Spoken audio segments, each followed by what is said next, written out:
sound on. I'm going to mute my mic on my PlayStation. Where's the TV remote? I don't want the TV remote on here. Okay, I muted that. Game audio is muted. Where's the mic volume on this? Sound effect. Let's turn the volume way down. Okay, there we go. So we're good. We got Brandon here. We got me here. We are live, guys. Welcome. Welcome to Dawn of DC. How's everyone doing? Something about this does not look right. Give me 1 second. I'm going to fix something real quick. Oh, that's why. That's better. I wanted to make sure I fix everything. Hey, Retro, how are you, man? How you doing, buddy? Hey, Anthony. What's good? All right, Trevor. Yeah, I see your invite. I saw your invite. Cool. Welcome, guys.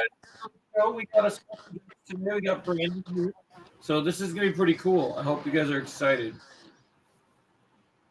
Take my headset off because it was being a little choppy. All right, we're good today. The mic is doing good. It's okay. Top watch. All right, who are you starting as, Trevor?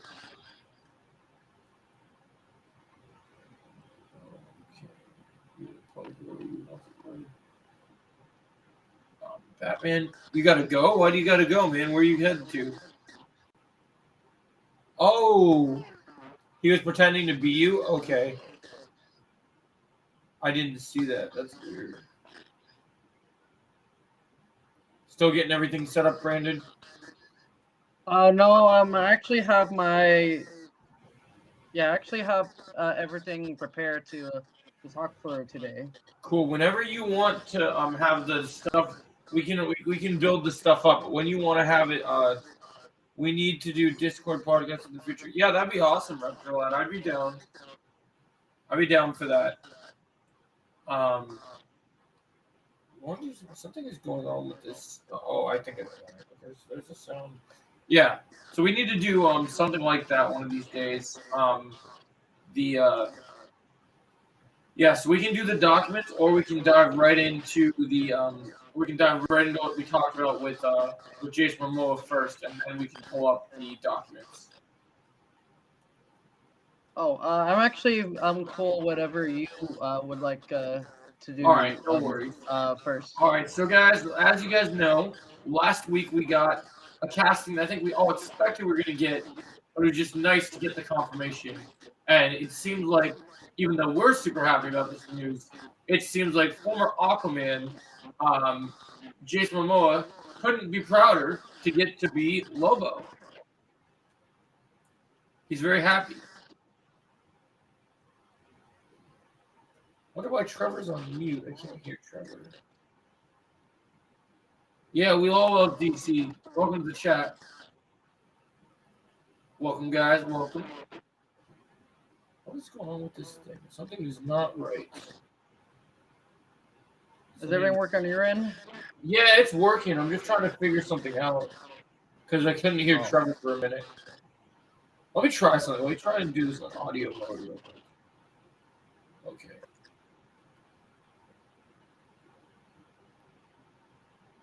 That's the wrong button. All right.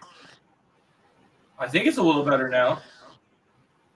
Something just with the mic on here just feels weird. Okay. I hear it. I still hear a little bit of the audio, but I think it works.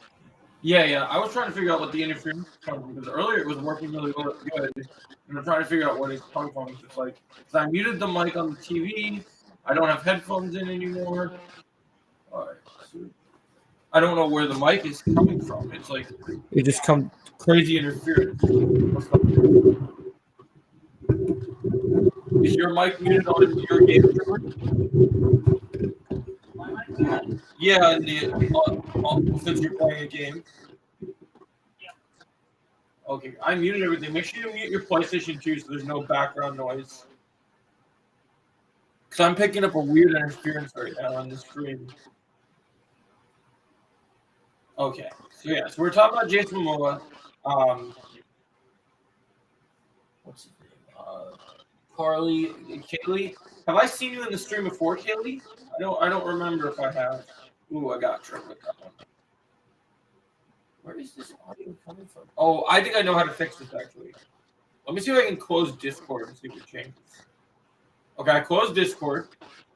No, I'm still getting interference. All right, let me close this window. Ah, that's not what I wanted to do. Okay, pulling the page up again. All right.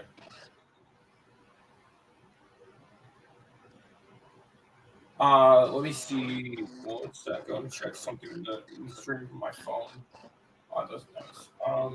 Yeah, let's figure this out real quick. Oh, you're downloading Injustice 2, Richard?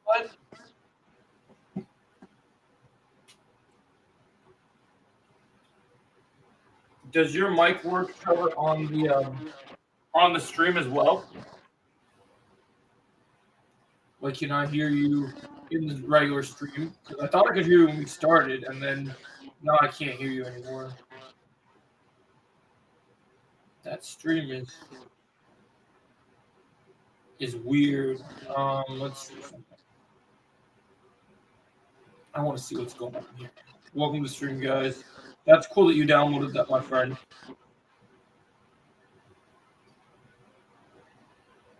Because I just saw that stream. Let's check this real quick.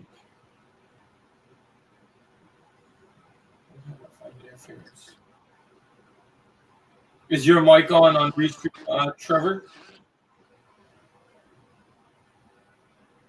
Oh, where is this? So it's plugged in. I want to fix this. Something does not sound right. Let me fix the speaker real quick. We're talking about Jason Momoa in DC. We're going to be talking about some Batman stuff. A little bit of everything, my friend. All right, testing. So I hear that distorted. Now, okay. Still audio distorted. How about now? Is the speaker better now? Oh, it's still weird. Where is that sound coming from? Okay, how about now? Is anybody feeling? Why is that a shame, Retro Lad? I want to figure out why I can't hear Trevor's stream right now. Hey, no worries, Jake. Welcome. You're always welcome here. Okay. Let's see. So Brandon, talk one more time. Let's see. What's... Okay. Oh, Trevor, was your mic off? No, my PlayStation mic is off. Okay, that's fine. Because I didn't hear you in the stream. That's what I was trying to figure out. Let me listen to this. Oh, you couldn't hear me in the stream? I didn't ban you, Kaylee. Who banned you? I never banned you. I never did that. Who banned you? Because I don't know anything about you being banned. Oh, why can't you join Retrolad? I can send you a link up here. What? Okay, it sounds better now. I can actually hear it good. Whatever the interference was. And I'm actually going to do something to fix it. I'm going to turn off something real quick that I think might make it better. I think I'm not hearing it anymore. It must have just been that Trevor's mic thing wasn't on properly. Okay, now. Joe, can you hear me? Yeah, I hear you. Do you hear me? Okay. Yeah, I hear you. Okay, good. And then Brandon, talk one more time so we can do a test. Yeah, I can hear you guys too. Okay, good. Yeah, sometimes this is new software I haven't used before very often, so I'm still getting used to using Restream because my StreamYard's trial kind of ran out, so I figured this would be different and see how it worked. But it's kind of like, as much as everything new happens, it just, yeah, but I got a phone, I'm not holding my phone, and the mic is terrible. Oh, right, that's understandable. Oh, I don't know why they would do that. Let me see what's going on with that. So you can see my face. Yeah, I see Trevor's face. They get suspicious when they see channels that don't have content on it, Kaylee. So that's something that's okay. So let's. So Kaylee, I wonder if maybe. unhidden by. Oh, thanks, Caitlin. Perfect. So Kalen fixed it. yeah, that's perfect. So we were okay. So we were doing another match now. So yeah, so we'll talk about. So now that we hear everyone's good audio, good, we can talk about Jason Momoa for a second. Oh, good underground. I had to fix something. This is gonna drive me crazy. I know you might be cold, honey, but I'm gonna turn off the fan. I just when I'm trying to podcast and stuff, I'm over it. Wait, if the system's off, why is it not turning off? Off. I'm so confused. Why is it still making that noise if it's off? Run. Okay, quick run. Auto. Okay, it's on auto. No change. Yeah, I got it.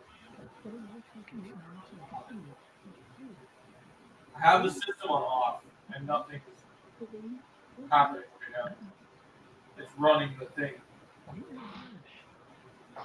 Wherever the vent thing is still running like the vent air.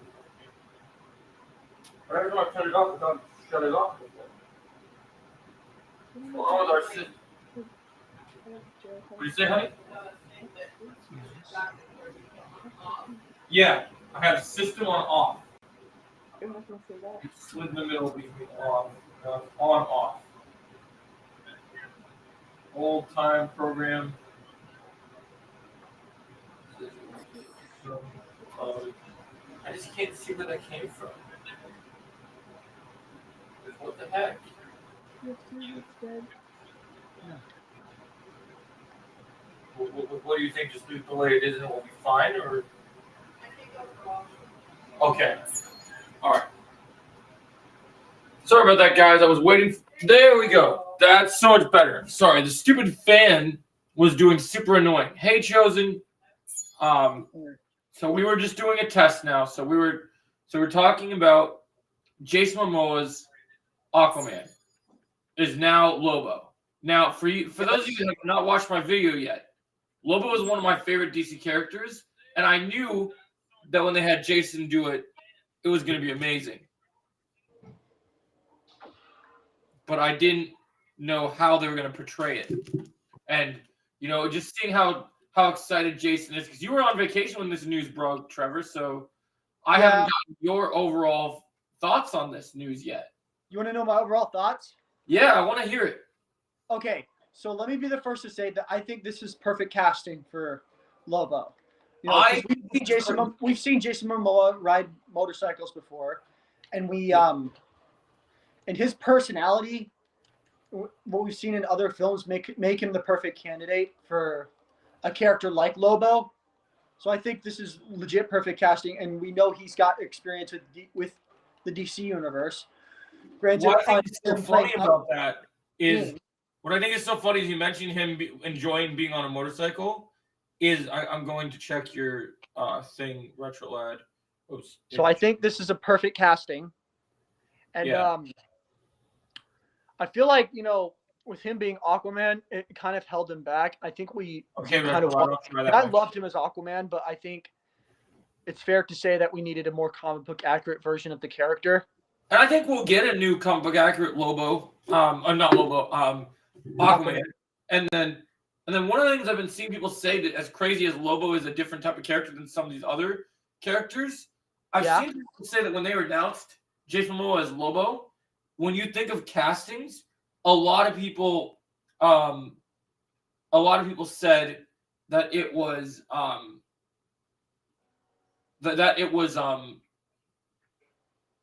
the best casting since Robert Downey Jr. as Iron Man. And really? I honestly agree. Because while this was something we all knew about from a year ago and talked about this was going to happen, the fact that we know it's happening soon, is a big deal. I also want to bring up a bonus topic to, because in this stream, I also want to talk about, you want to join, Zarkus? Yeah, we can get you in here. Let me get you a link. You want the link on Instagram, Zarkus, or you want it here? Let me just send it to you on Instagram. One sec.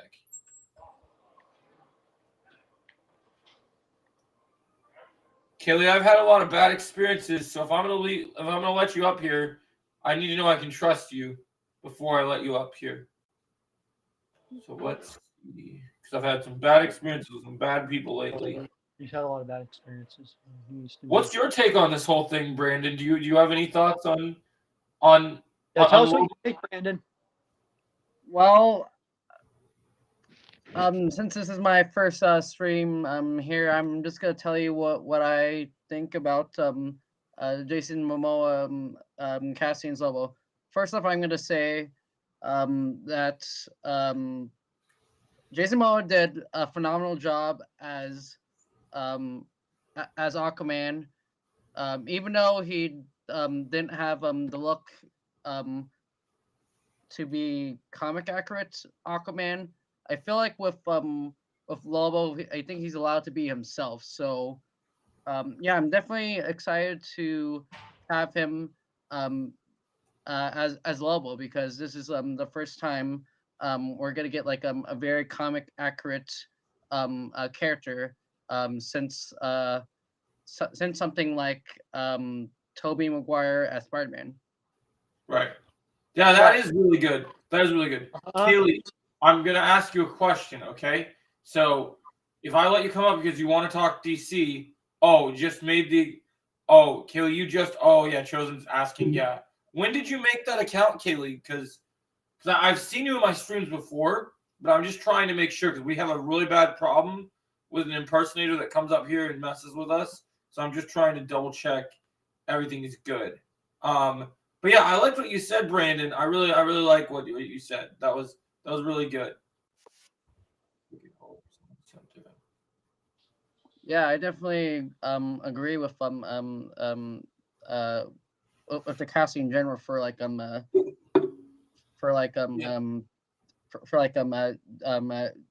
DC in general. Speaking of DC movies and stuff, Pixar.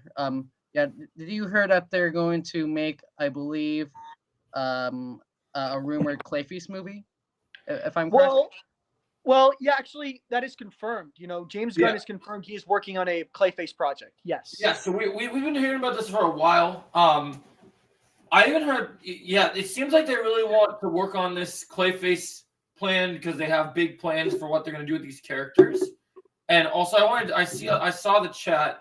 Retrolad asked about a different version of Aquaman, Chris Pine's older version or Glenn Powell. Well, we know Chris Pine has already worked with DC, so he could come back.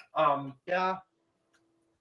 I'll say this: I've been one of the most negative people when it comes to Glenn Powell and comic book castings, because I'm seeing his name for characters that I just don't agree with. But I'll say honestly, I could actually vibe with the Glenn Powell Aquaman character thing. If that was a choice they made, I wouldn't be against it, because honestly, I think he would do good in that role. I agree. Speaking of other castings, at the same time, now that we're getting Lobo, have you guys been seeing, because we'll talk about other fan castings in this stream, have you guys been seeing about the fact that Jason Momoa's partner has been in a lot of DC talks lately, because his partner was let me hold up, I hide this message real quick. So the partner was actually has been the top fan casted female to go up for Wonder Woman. And in this new picture they put out the other day, where Jason Momoa was super happy as Lobo with a cigar in his mouth, looking at the script for Lobo or for Supergirl, Woman of Tomorrow, but it says for Lobo's eyes only. It makes you think, right, with her popping up. Do you guys think that James Gunn has already cast Wonder Woman and they're just waiting to announce it? Yeah, I think that might be the case. I think he's just waiting to announce the new Wonder Woman for the DC universe. If you remember when Jason Momoa when we first found out Jason Momoa was involved in DC again, we knew probably almost 2 years before now that I think us on the internet, That's cool, Retrolad. So I'm gonna guess that we knew like very early on that he was gonna be Lobo. So there's other things that are very we knew early on because he was like, I remember on social media he would post like comic book pictures of Lobo and other things related to Lobo. So that's how we knew early on that Jason Momoa would be playing Lobo. I just think it's really interesting that you made a good point there.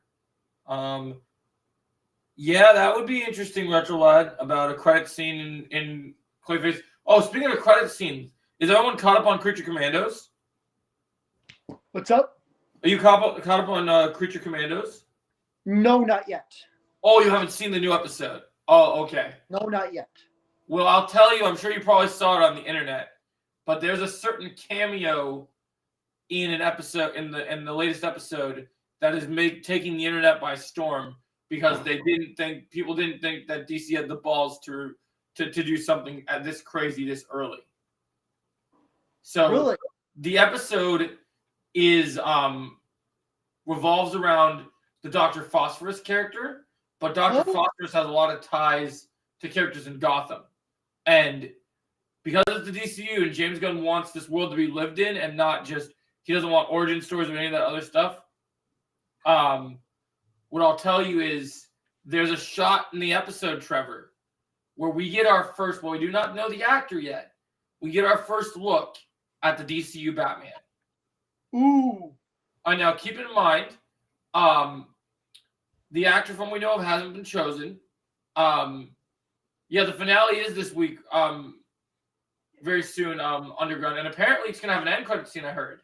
But so basically, the interesting thing is we see there's been all these rumors about how some people were saying, there was some reports saying, oh, James Gunn wants Robert Pattinson just to merge the two universes and all these different things. And I think that this new silhouette of Batman confirms I don't think it will be Pattinson, which I think is actually a good thing. As much as I love Robert and I love his take on Batman, I like Matt Reeves' grounded approach to what he's doing.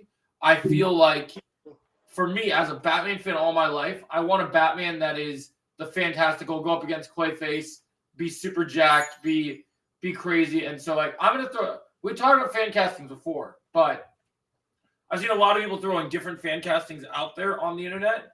And I'll be honest, I'm now gotten to the point where I'm between two actors for Batman right now. Who are those? So I think after he announced it the other day, I think Clint Eastwood's son, Scott Eastwood, would be a good Batman. Scott Eastwood? Yeah. Clint's son. But the one I'm really sold on is, so I'll tell you this, Trevor, because I know you have Amazon Prime, right? Yeah. So I started watching Reacher, and I'm going to be honest, Trevor.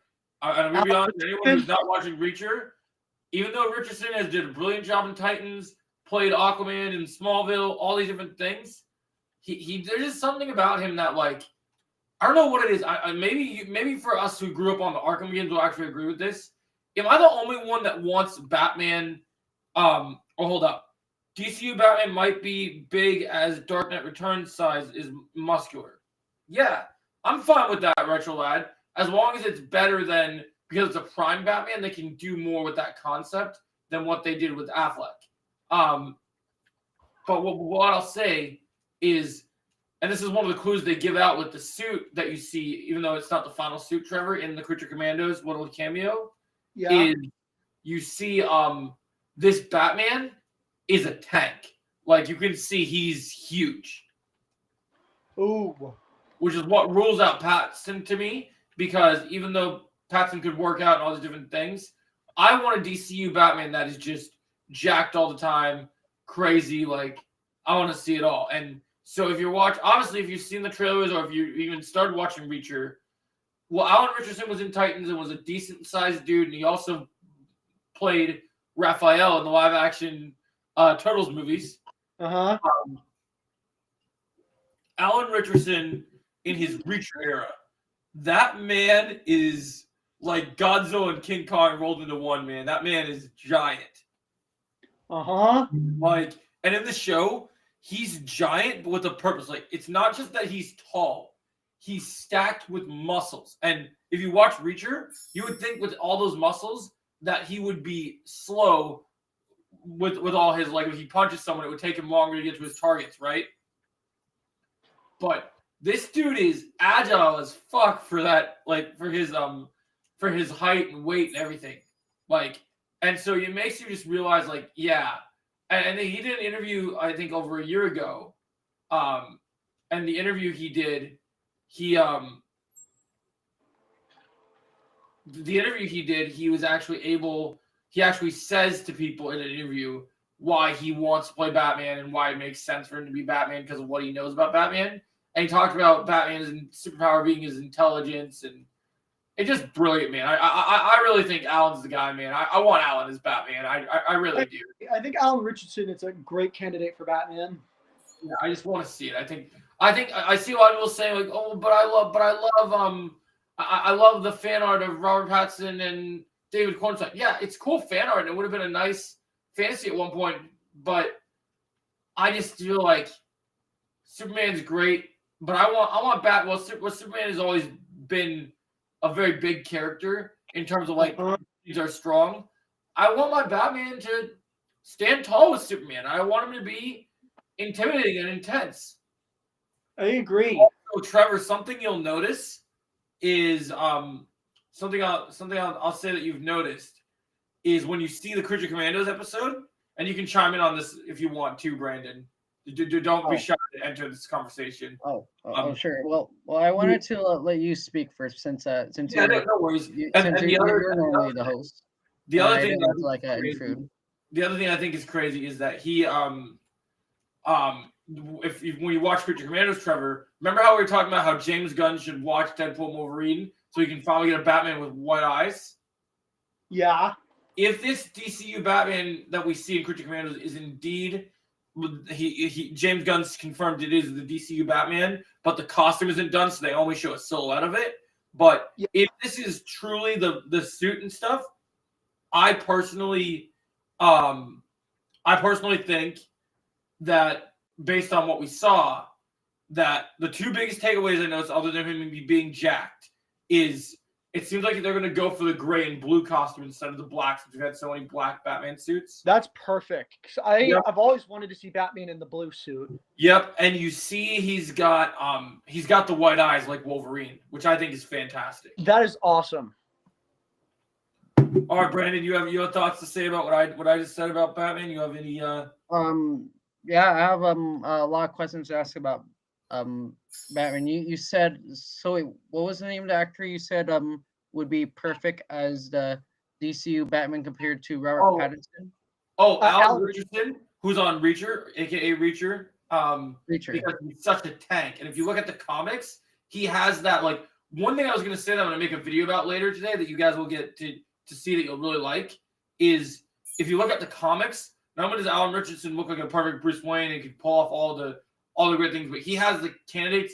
A lot of actors have brought a lot of different things to the table. But one of the things I've noticed that, and I can't believe it's crazy because, no actor obviously will ever have the impact of Kevin Conroy. But I've seen people, like, there was interviews in the past where Kevin Conroy had said, "Oh yeah, Ben Affleck, embodies what I did with Batman and all these different things," right? Which is great to hear. But one thing I'll tell you is I don't think we've gotten a Batman that has sparked that old 90s animated series Batman. And I think the DCU could give it to us. And I think if Alan Richardson is Batman, I think it could be the closest we get to Kevin Conroy, because all the things if you're watching Reacher, all the mannerisms that you would be getting if you put it into the Batman lens and Batman scope. And I don't know, because Brandon, you've seen Creature Commandos, right? Like the latest episode? I haven't exactly been keeping up with Creature Commandos, but I have been watching a lot of breakdowns from Emergency Awesome, so I know a little bit about what's. So you've seen, like, the images of the silhouette, right? Come again with have you seen images of the silhouette of the DCU Batman? DCU Batman. Yes, I've seen some images. Yeah. Okay, because it's a silhouette, and the silhouette if you look at it, there's always a lot of different Batmans. They always like doing the thing with Batman standing on the top of a high place with lightning, right? Mhm. But here, that shot of is obviously, even though Affleck did it, the thing that makes that the most iconic. Zarkis. Oh crap! I gotta add you to it, Zarkis. Sorry, I forgot. We were so busy talking, we didn't add Zarkis in here. Let me get him in real quick. All right, here we go. Let's get Zarkis in here. I totally forgot to turn on your mic. Yo, Sorry. first off, how dare you? How dare First I off, what? Joe, how dare you? Second of But I did- all, how you doing, Trevor? I haven't seen you in a while. I thought I was out to kick your ass. I did I've been not all mean right. to leave you in the queue forever. All I was just like, what the heck is going on? And then I was like, oh wait, I saw the queue button started there. I was like, oh, Zarkis is here. I should, Yeah. but so if you look at Yeah, it really seems like that James Gunn really wants to go full animated Justice League universe with the DCU. Which that makes me happy because Which is why I'm going to say something that I think we all have been saying, but we still want to be nice to some of our favorite characters. And I'm going to be completely honest with you guys. If you haven't watched my latest video that came out earlier this week about a certain film that comes out in a month, being Captain America 4, Brave New World, cough. Sorry, I had a really bad cough there for a minute. Oh man, I'm glad red stuff isn't coming up. Right, yeah, you know, it's a little, almost like by an actor who kind of shot first at a time, and also played a guy in a fedora with a whip. Yeah, man. So, Yeah. yeah, He really so likes those solo roles. So like, it's interesting when you look at the what the MCU has become, and you're looking at the start of this brand new DC universe, you're just seeing if the image is I used to like Kevin Feige because I like to see his vision that he had seemed so promising, but then it just kind of shit the bed, and you're like, what are you doing? The fact that I know Trevor hates that I mentioned this show, the fact that when they were doing Secret Invasion, the guy that they hired to do it said that they had never even read a comic book. He should have been fired or shot on sight. That should have been that. I think that was the first show me and Trevor both hated equally. Yeah, I hate Secret Invasion with a burning passion. And I can agree. I don't disagree. I think it is one of the worst Marvel shows ever made. I honestly can sit there and say I think this new DC universe and the rebirth era they're in right now, I 100% see them surpassing Marvel on all fronts. It's so easy because they're listening to the fact that Jason the fans, man, they're listening to us fans, us comic geeks. They're finally listening.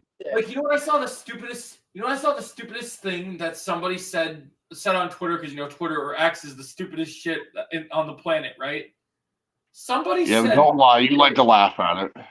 I laugh at their stupidity, but I can't wait to hear your comments on that, Brandon. But somebody had this stupid thing. So when Lobo was cast officially as Jason Momoa, and he's happy as can be, somebody said, "Oh, the DCU is gonna flop because the DCU is only made of fan castings," and I'm like, shut the fuck up. Are you kidding me?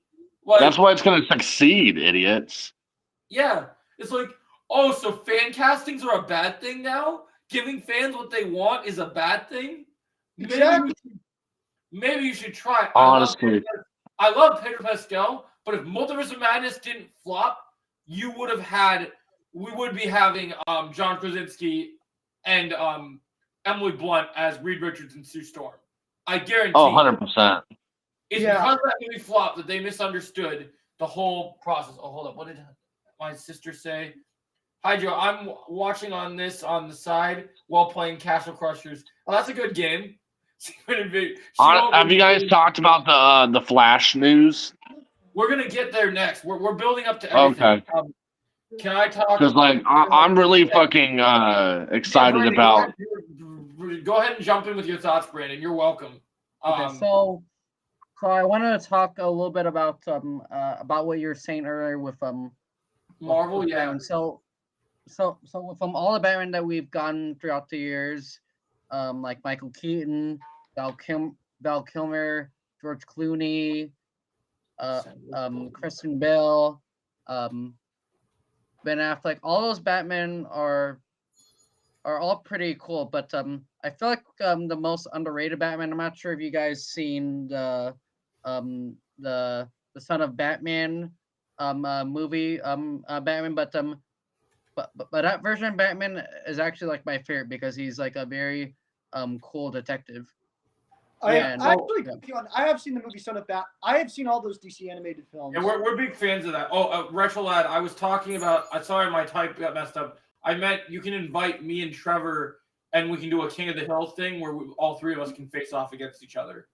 That sounds like a good idea. Yeah. So we're big fans of those movies, Brandon. And that's why with the Brave and the Bold, that's great. they're going for that angle of that stuff. Did you hear what I said, Retro Lad? I said that you could invite both of us. You should be able to do it where we can all fight each other in like a mode. I think they allow that to do it in Injustice, where you can invite two people. I feel like you can do that. I'm trying to remember. I don't know why Clooney made a cameo in the Flash movie. Well, they were trying to do something that I think both would piss off fans, but also kind of go, okay. Mm-hmm.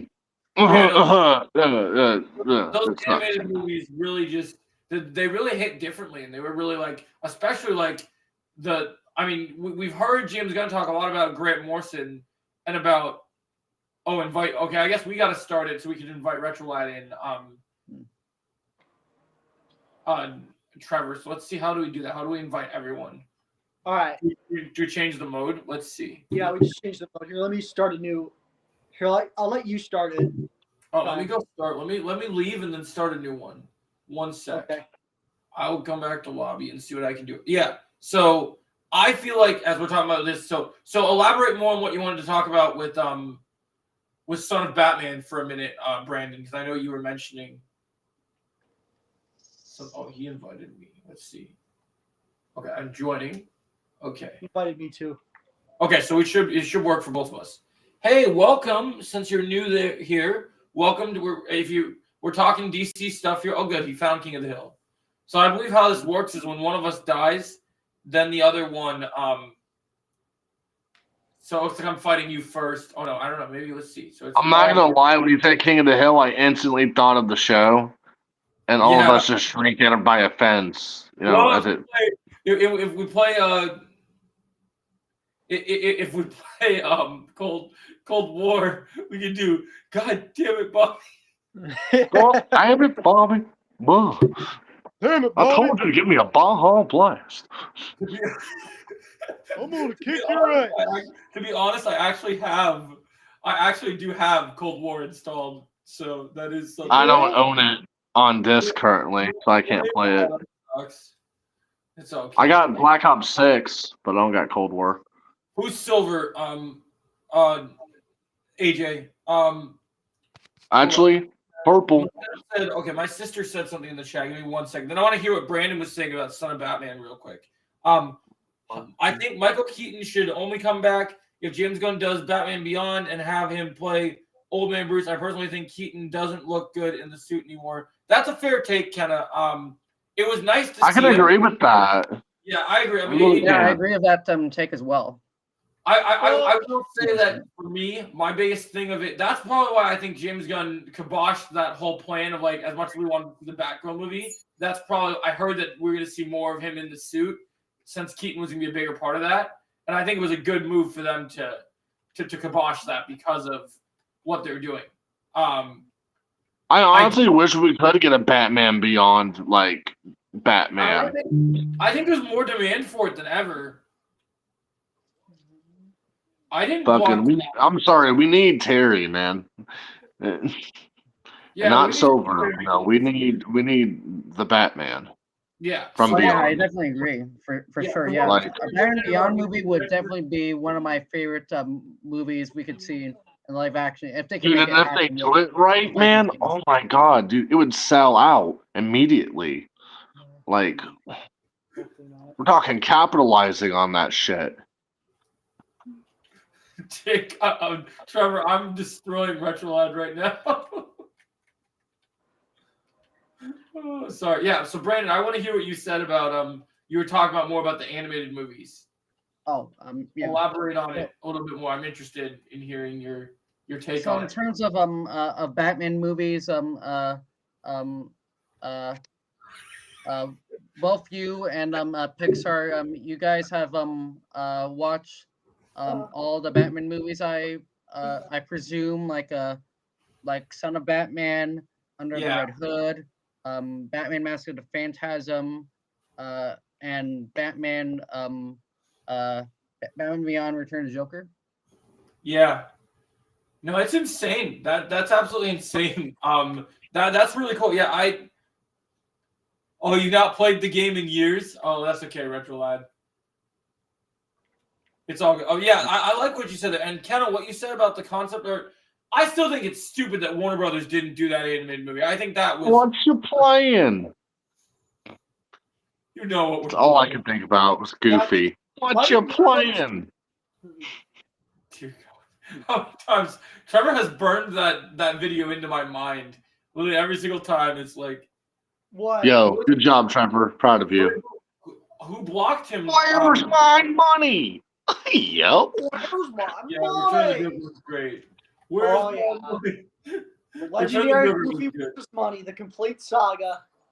Yeah, it's a classic. Dude, the greatest saga of all time besides Star Wars, man. 100%.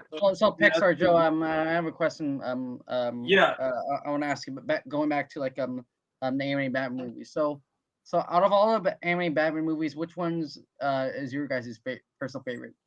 My first. Oh, should we just go around the room? Yeah, Joe, sure. go We could take turns. So for me, I'm gonna go with obviously the obvious answer is everyone will always say Under the Red Hood is the best one because people just love Under the Red Hood. But I'm gonna go. Yeah, for, that's one of my personal favorites. That's one of my personal favorites. But for my most favorite, I'm gonna go for like the most unexpected, like the one that resonates with me the most, the one I like the most. That nobody talks about anymore because it actually, for some reason, critics decided to bash on it, even though I thought it was fantastic, especially because it's kind of an origin telling film. I love what was it called? The one they did where it was like Bronze Tiger, Richard Dragon, and Bruce Wayne in the 70s. You know Is it Batman Soul of the Dragon? Yeah, dude. I love Soul of the Dragon is probably my favorite because Oh yeah, Soul of the Dragon is great. just seeing that idea of like the whole 70s James Bond shit, that shit went hard for me. I agree. Never Yeah. heard of that Yeah, animated Batman movie before. Yeah, what did you say AJ, it's called again? what is someone in our group chat? That's not Silver.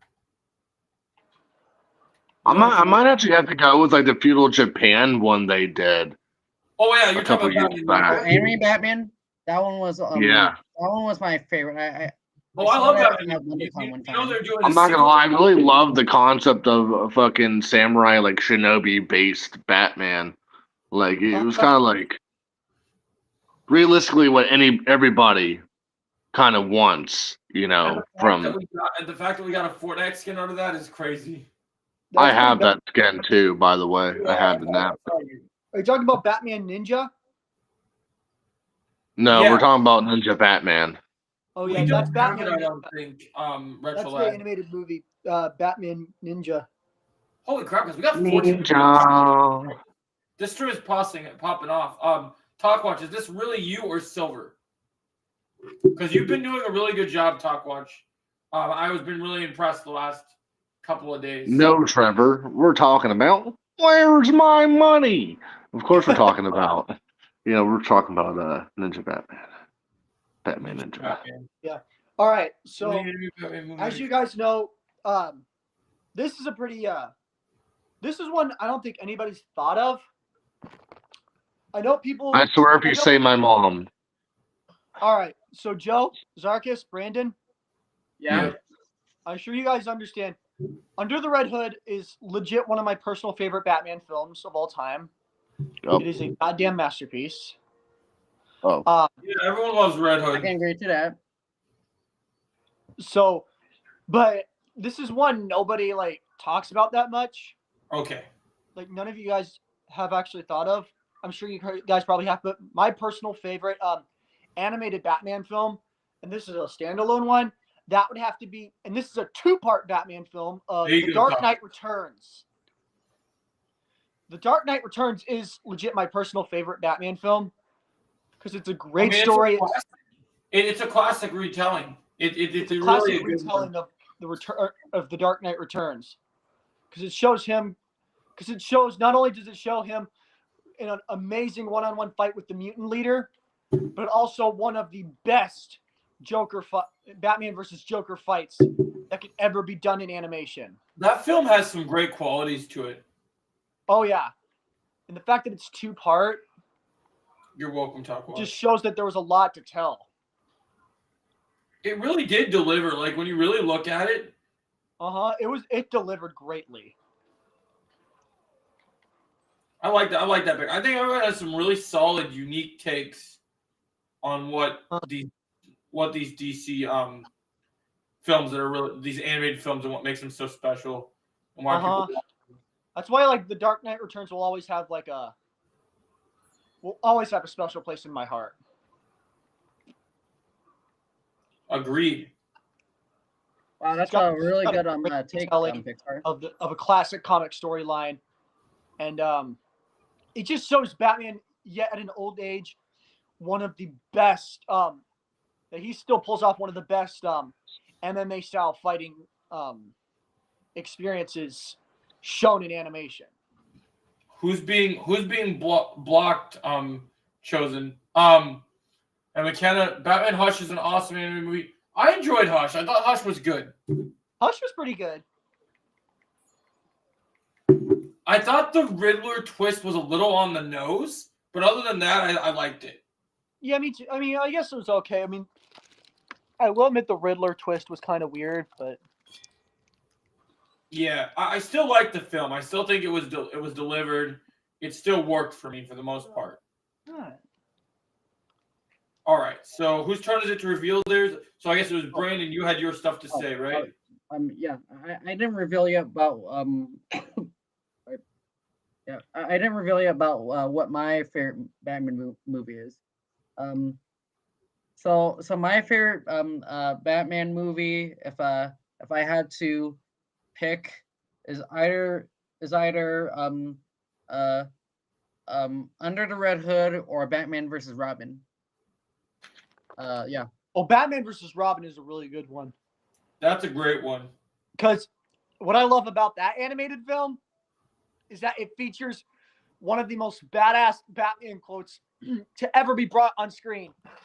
Now, I'm only going to say this We're once. still doing the stream. I don't want the audio to interfere with it, Retro Lad. Get the hell out of my cave. Yeah, that's one of my favorite lines. Yeah. Oh, that's a fantastic choice, Retro Lad. I love Master of the Phantasm. Oh, Master of the Phantasm is a classic. You know, I've never seen Master of Phantasm. I've only heard people talk about that. It's their favorite personal Kevin Conroy Batman movie. Oh yeah, speaking of other Batman movies, I'm not sure if you guys ever seen Batman Assault on Arkham, but I've heard that it's one of that's a the great best movies. Because that features because that Batman film kind of mainly focuses on the Suicide Squad and them trying to break into Arkham Asylum. And it takes place in the Arkham universe, which I thought was pretty cool. One of the things I love about that movie, and I'll stand by saying this, and I hope the DCU actually lives up to this, because so far they haven't been doing a good job in both the TV universe and in the video game universe when it comes to the Suicide Squad. That movie to me proves that we need, in the DCU, we need to have Bronze Tiger not only in the universe but as a part of the Suicide. Oh, he was in Suicide Squad: Hell to Pay, actually. Oh, he wasn't in both? I thought he was in both. No, he wasn't in Assault on Arkham. He was in Hell to Pay. Oh, Hell to Pay was awesome too. I loved Hell to Pay. Assault on Arkham featured it featured Harley Quinn, Deadshot, So is Assault on Shark, Arkham the one? Killer Frost. Is Assault on Arkham the one when Deadshot and Harley Quinn go bow chicka bow mow? Yeah. Yep. It's the one where they become where they become a couple, and also the only game I think the only animated movie to feature more of Troy Baker as the Joker. Agreed. Yeah. Yeah, no, I think that's pretty accurate. I think that's a good way to look at it. That is really interesting. So so I have a question. So for Batman Assault on Arkham, is the movie canon to the Arkhamverse, They or made no? a book Because about it. I don't know if they ever made it like truly. It is canon to the Arkhamverse. They confirmed it. Batman Assault on Arkham is canon to the Arkham games. Okay, so it is. It is in the Arkham games. They confirmed it. That's cool that they did confirm that. I guess I didn't realize that was confirmed.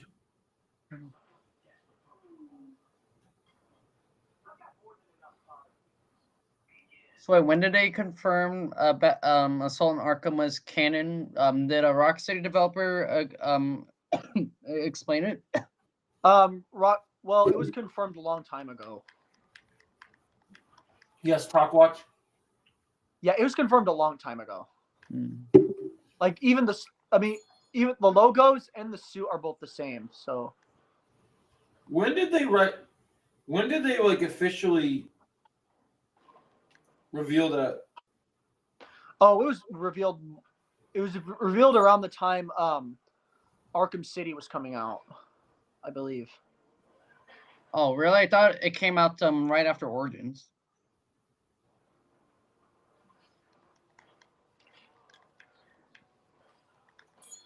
Oh, did it? Maybe it did. Sometime after Yeah, Arkham because Asylum. it featured because I believe this movie in particular features Troy Baker's I think second time playing the Joker. That was an underrated take of Joker, by the way. I agree. A lot of people don't like Troy Baker because a lot of people just wanted to see more of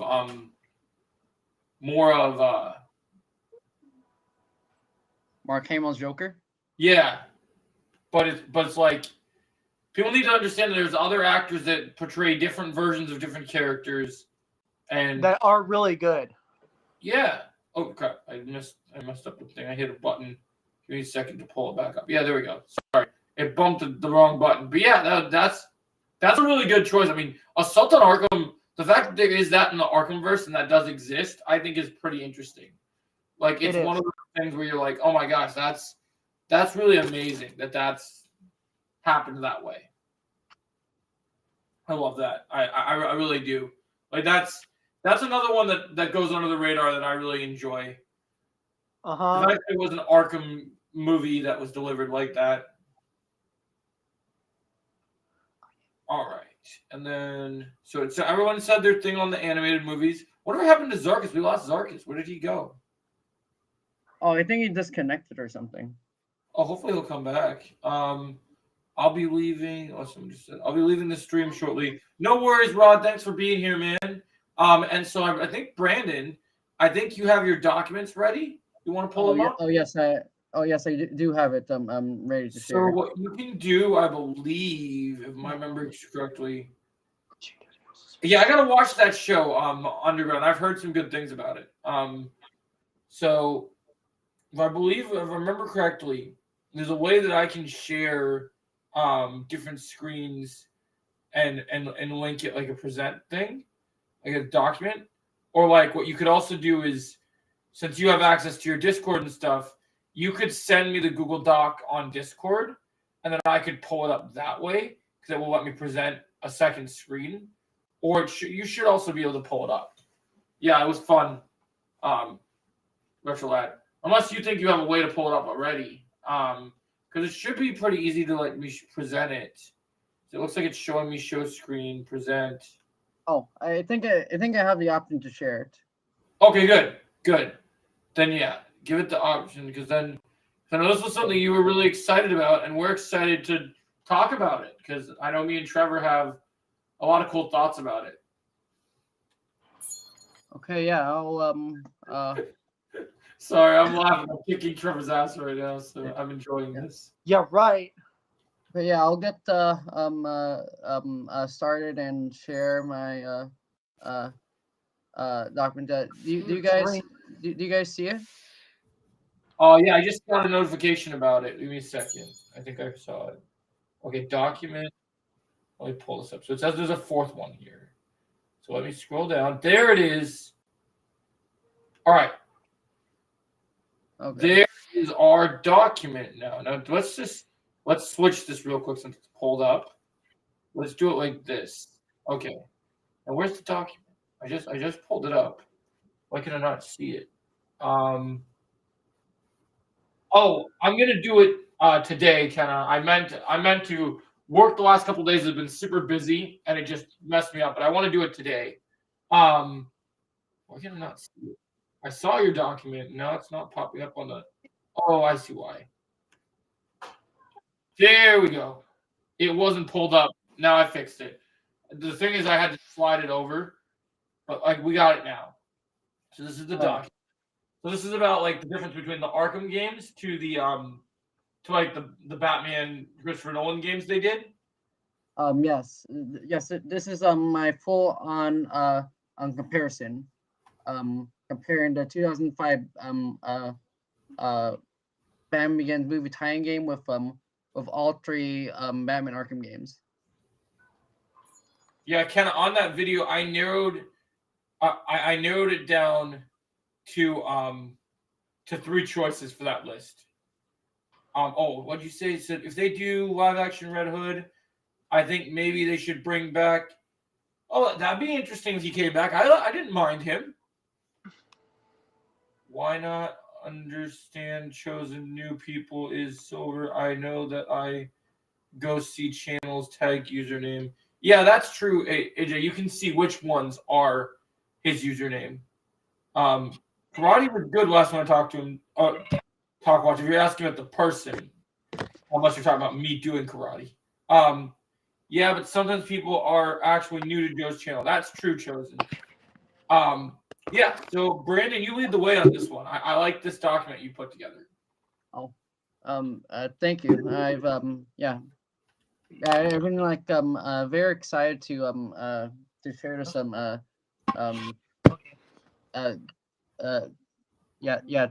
to share about Batman games because Batman's my favorite superhero of all time. One of mine as well, my friend. What do you mean fake news, AJ? What's fake news? To share. Okay. But yeah, no. So it's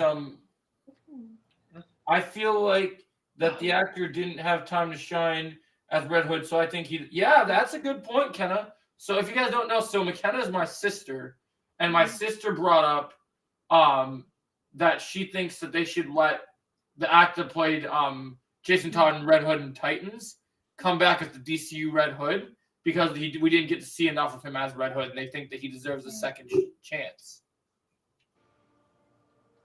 What do you guys think? Do you guys have thoughts on this topic? Well, who I mean, deserves a second chance? The guy that played Jason Todd in Titans and Red Hood.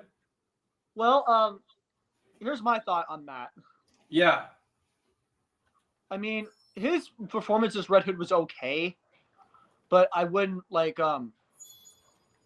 cling to that too much. Right, but do you think that it could, if you were to come back, do you think they could elevate it and make it better because it's got better writers than the people that were on Titans? As a matter of fact, yeah, if they got better writers for it, then I guess it could be done. Because keep in mind, the Titans show had wasted potential for certain things. Yeah, I agree with that. I think that, I mean, there's a lot of wasted potential. I still think the biggest mistake that show ever made was killing the most important Teen Titans villain in its second season. I agree. Yeah, I agree with that casting choice. So yeah, so Brandon, walk us through this document more. I want to hear more about your thoughts on it. Here's the punchline. Okay, so the way I want to begin talking to this to the video game comparison is both of these video games they definitely um share a lot of similar um lot of similar things with each other. Like the first similarity I notice is both the Batman Begins game and the Batman Arkham trilogy. Um, uh, they got to both, I think, the fighting, the stealth, uh, the Yeah. unique dialogue, and and dark elements in common for yeah, as terms for lore building.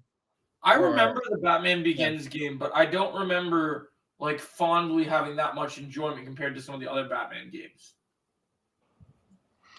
Like, And yeah, like I'm trying to remember, like, was the combat like the was it similar to the movies, or did they make it more accurate to like how people like to see Batman fight? well, the combat in the game was kind of a little bit weird, but That makes sense. I will say I just that. feel like any game series of Batman that comes out is gonna fail in comparison compared to the Arkham series because they did so many things right with the Arkham series. Uh huh. That's a that's a that's an interesting take. I actually have a lot to say about like the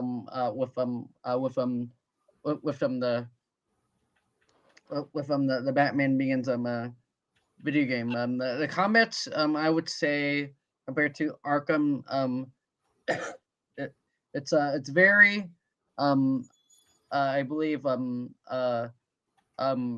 believe it has like basic combat compared Yeah, to basic. Yeah, it's to not the as much Arkham free combat, flow. which is I think a lot more fluid and has a lot of uh different types of type different types uh of movesets that I think Batman can do.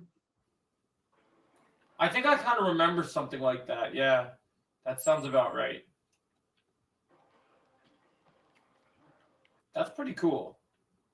Do you remember what some of like the moves like were in like the game? Like, Well, based off what I've seen from like from the game in general, um Batman has, I believe, a few basic moves he does usually do in the game. He has like um uh the kick, the punch, um and also he can dodge enemies as well. But yeah, it's but yeah, I've been watching a lot of the Batman Begins video game gameplay, and it's that's actually true. quite similar. Yeah, yeah, yeah, yeah. I'm gonna bring down first similarity of how they look similar. Would you be cool with that? Yeah, of course. Okay, I'm enjoying the conversation. okay, yeah. So first thing I wanna um I want to talk about here is the design of like the bat suit, because if you take a look at that Begins bat suit, there's a lot of uh um uh bulky armor, but Guys, I'm Batman gonna looks use the very restroom. I'll be cartoonish. right back. No worries, Trevor. You're good. Go ahead, Brandon. Oh, I'm okay. still Wait, listening. wait, where are you going, Pixar? He's just going to the restroom. Oh, okay. All You right. can watch the stream on replay if you want to keep going. I'm still listening. So Oh, okay. you're Yeah, good. yeah. Sure. I'll keep on going. But yeah, the first suit, if we take a closer look at the Batman Begins suit, this one is very cartoony, and Batman has has large muscles, and a big oversized bat suit, and uh a large scale head. And then if we take a look at the Arkham Asylum bat suit, uh I'm sure you're familiar with. Yeah, that I think a lot of people seem to be familiar with. This one looks, I think, a bit similar to Batman the Animated Series, but we could see Batman's eyes. That's pretty cool. Yeah. Yeah, I like the different comparisons. So on the topic of like when you look at obviously as you're talking about a lot of different Batman game designs. Yes. Do you like your Batman? Because I know there's been different designs and different artists of different things have different takes and different kind of ways they want to see their Batman, right? Yes. Do you like your Batman, like in video games and like movies and TV shows, to have like the white eyes? Preferably, I'm more of a realistic Batman person, so I would prefer to see Batman's eyes and not have him. For me, Batman is a character that, because he doesn't have powers, he has to have an intimidation factor, and because you have to think like the point of like when you show Batman hunting criminals, like one of the things the Arkham games does really well is you need to feel like you're the criminals, right? And yeah, if you're going grocery shopping, but maybe you beat up an old lady or you did something that you weren't supposed to do, and in that alley, Batman is waiting for you. You want to be scared shitless, and I feel like those white eyes just added to that intimidation factor. It just felt like you could really feel the piercingness of it. Okay, so you prefer Batman having the white eyes because it makes him feel intimidating, kind of similar to the intro in like Batman the Animated Series. Yeah. And then to me, it's just because I have a lot of love for that animated series. It just feels like without the white eyes, it just feels like it's missing something. Oh, okay, yep. Like different iterations of Batman, they have different things and they can do different ways and still make them look very intimidating. But the white eyes just adds something for specifically like when you look at like there's all these different versions of the characters, but when you look at like so some people would say as of right now, the quintessential Batman right now is the Arkham Batman. Yeah. But once we get a universe of DC movies that is literally connected in the same way the MCU is, when you get the DCU Batman, I feel like you want that to really feel, if you're definitive of something, you want to see the reasons of what makes this character so definitive in all these different ways. And so I feel like that's kind of the thing. Like I think people are going to look at the Arkham games for inspiration. I'm sure even James Gunn will. And then when you look at like things like these games and stuff, you know, one of the things that I obviously will be having a hard time with that's kind of interesting with this document is you have in the Arkham games, you have Kevin Conroy's Batman, which set the tone for so many Batmans over a lifetime. The man literally was Batman in every way possible. But then from what you told me about the Batman Begins game, you had didn't you have Christian Bale actually voice his version of Batman in that game? Yes. Christian Bale and most of all the actors like Michael Caine, Morgan Freeman, as well as Cillian Murphy. They all reprise their roles as a character. The first time I actually saw I think a playthrough of the Batman Begins video game. I actually heard about this game a little bit when I watched I think a video from another channel. I think their name is I think called I believe the Warp Zoners. Oh yeah. The Warp Zone. They talked a little bit about the development of about like the Arkham games and too. I'm surprised I didn't know that this Batman game existed before Arkham games because I thought the Arkham games were the only Batman games that existed aside from Lego Batman. Now sometimes in like movie tie-in games, they include different villains that aren't in the movies, right? Yes. So they do. were there any foes in this game that did not appear in the Dark Knight trilogy? Any foes in this game in general? Well, well, for like different types of enemy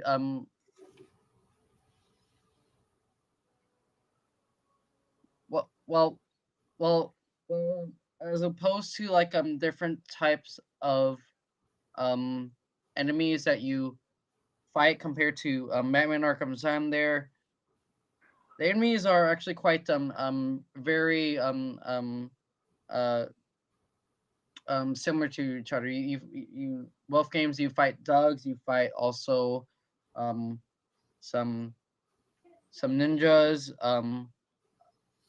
Ninjas because of You Wizard fight of both, Oz. I think, dogs and ninjas. Um um uh um Mostly, but as for like enemies that aren't in like the Arkham games, they I think the only enemy that you don't fight probably in the Arkham games is probably just the GCPD officer. I could pull up a picture for a comparison because I made a lot of comparisons to the to the enemy variants. Yeah, I forgot about that. Yeah, let me bring it down because there's a lot of Give me a second to do it. comparisons. Let's see. What are you? Second. Let's see. Oh yeah, yeah the Well, enemy designs look a little bit different. This here is the regular dogs, and this here I believe they're a group of dogs called the Riders, Good job, Ken. if I'm right. Yeah. Yeah, Yeah. these Right.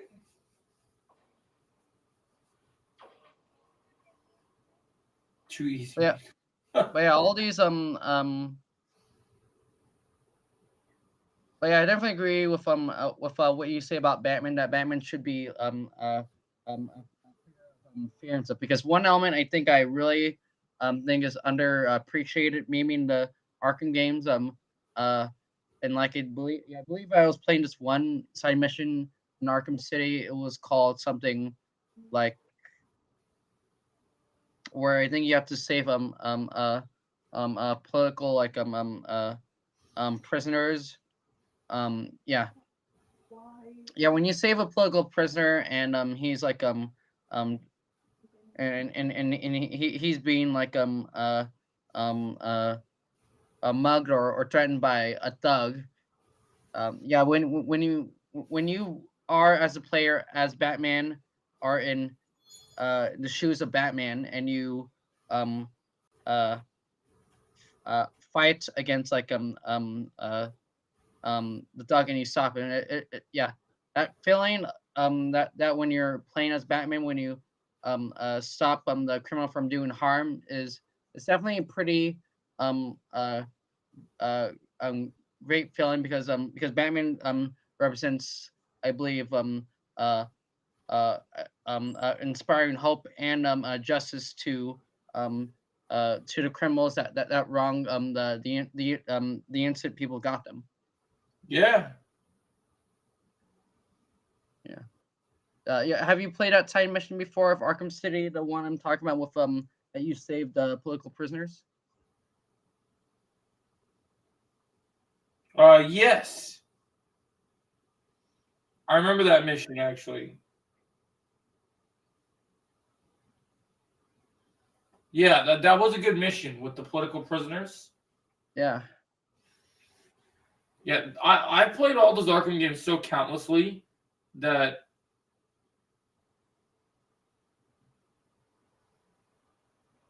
so it's like I remember some of those moments more than others for sure.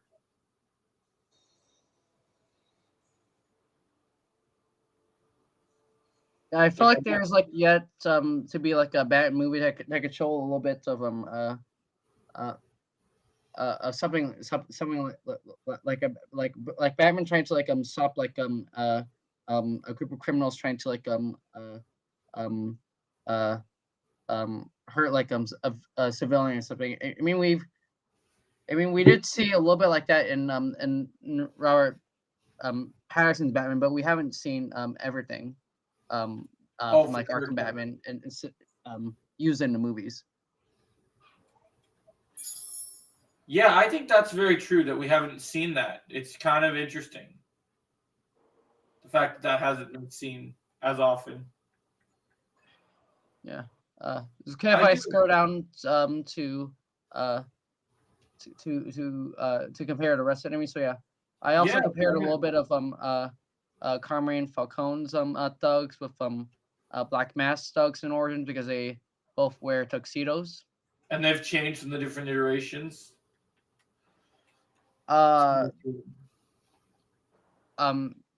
the designs for each enemies are pretty unique. I also made a comparison to the League of Shadow Ninja and the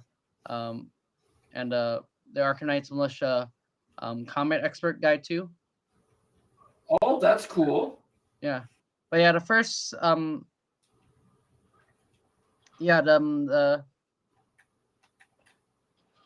I think if you compare, a little bit of design, I think the a team in Rocksteady probably took some inspiration from this game, but they probably put their own twist on it.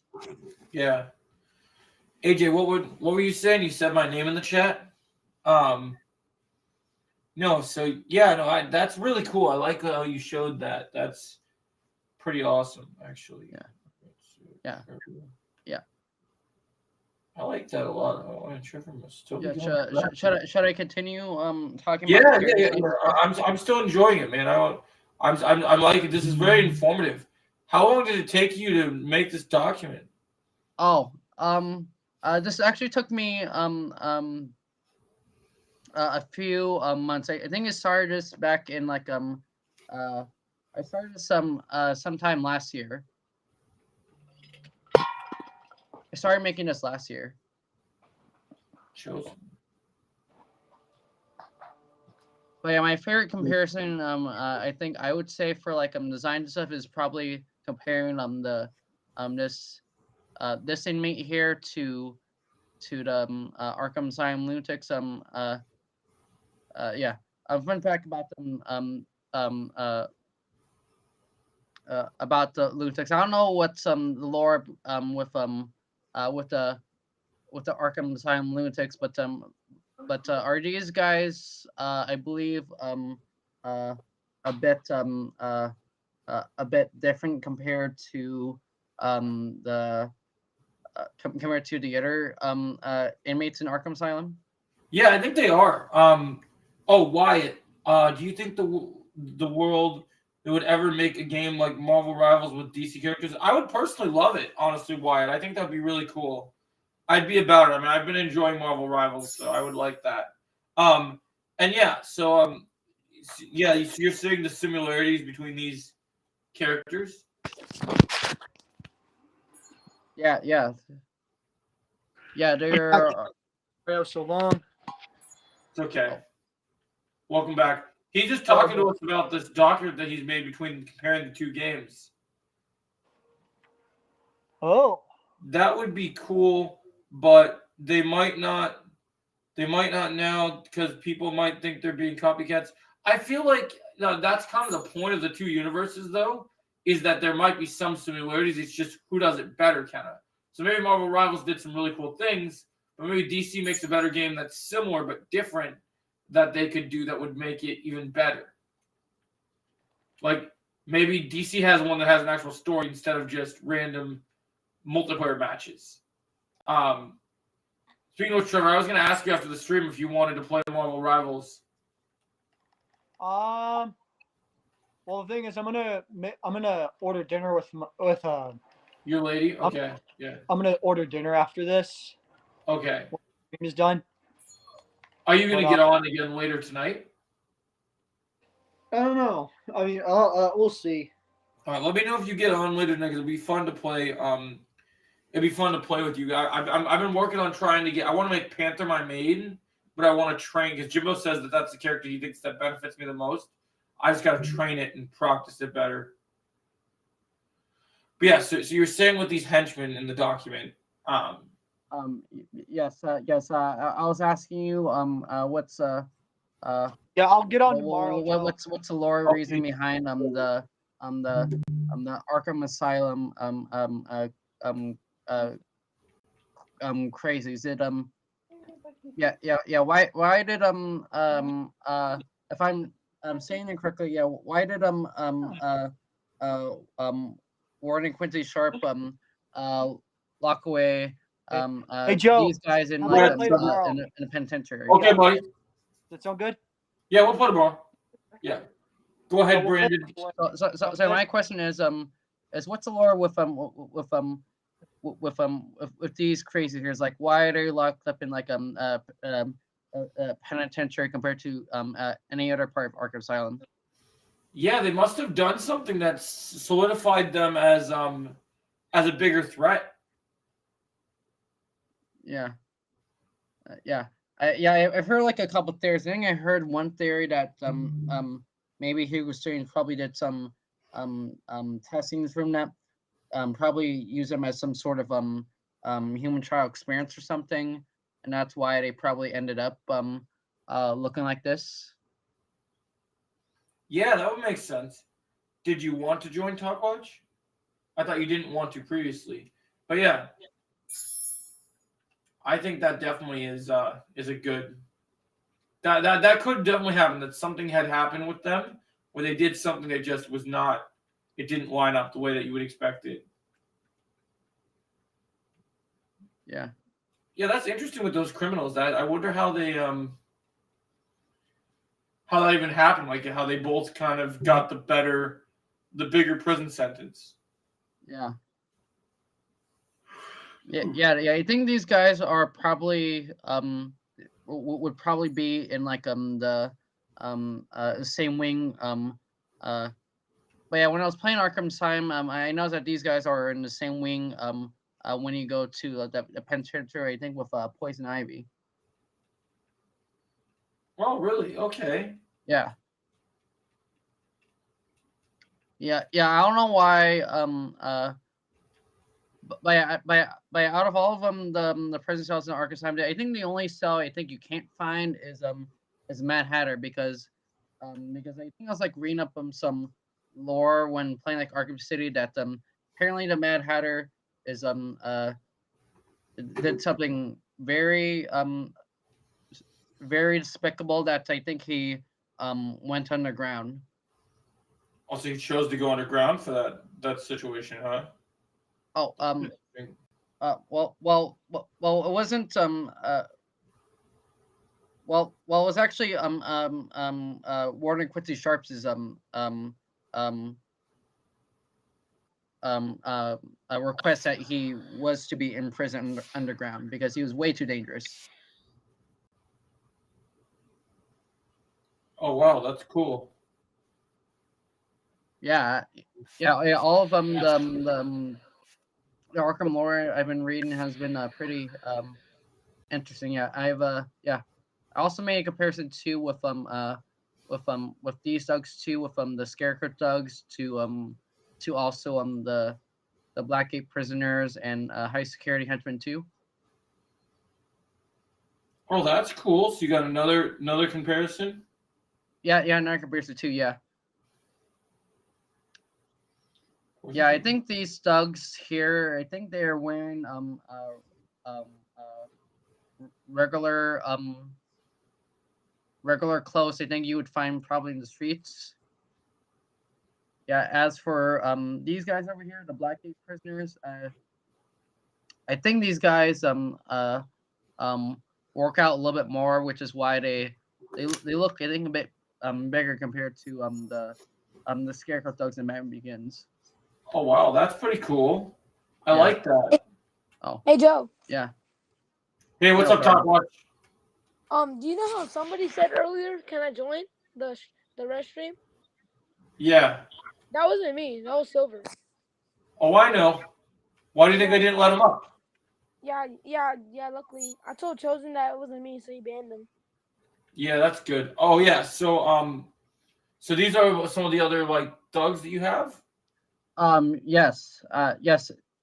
I made compared to like a lot of thugs. So yeah, I have this thug from like the Batman from like the Batman Begins intro. This is like one of the first enemies that you see, and this here is like one of Two-Face thugs that you can meet during the story of Arkham City. Yeah. This guy, I think you can meet him at um at at the courtroom right after you find out Penguin is at the museum in Arkham City. What do you think made them be able to want to do that, where they could do the where they had so many similarities with some of these thugs and all that?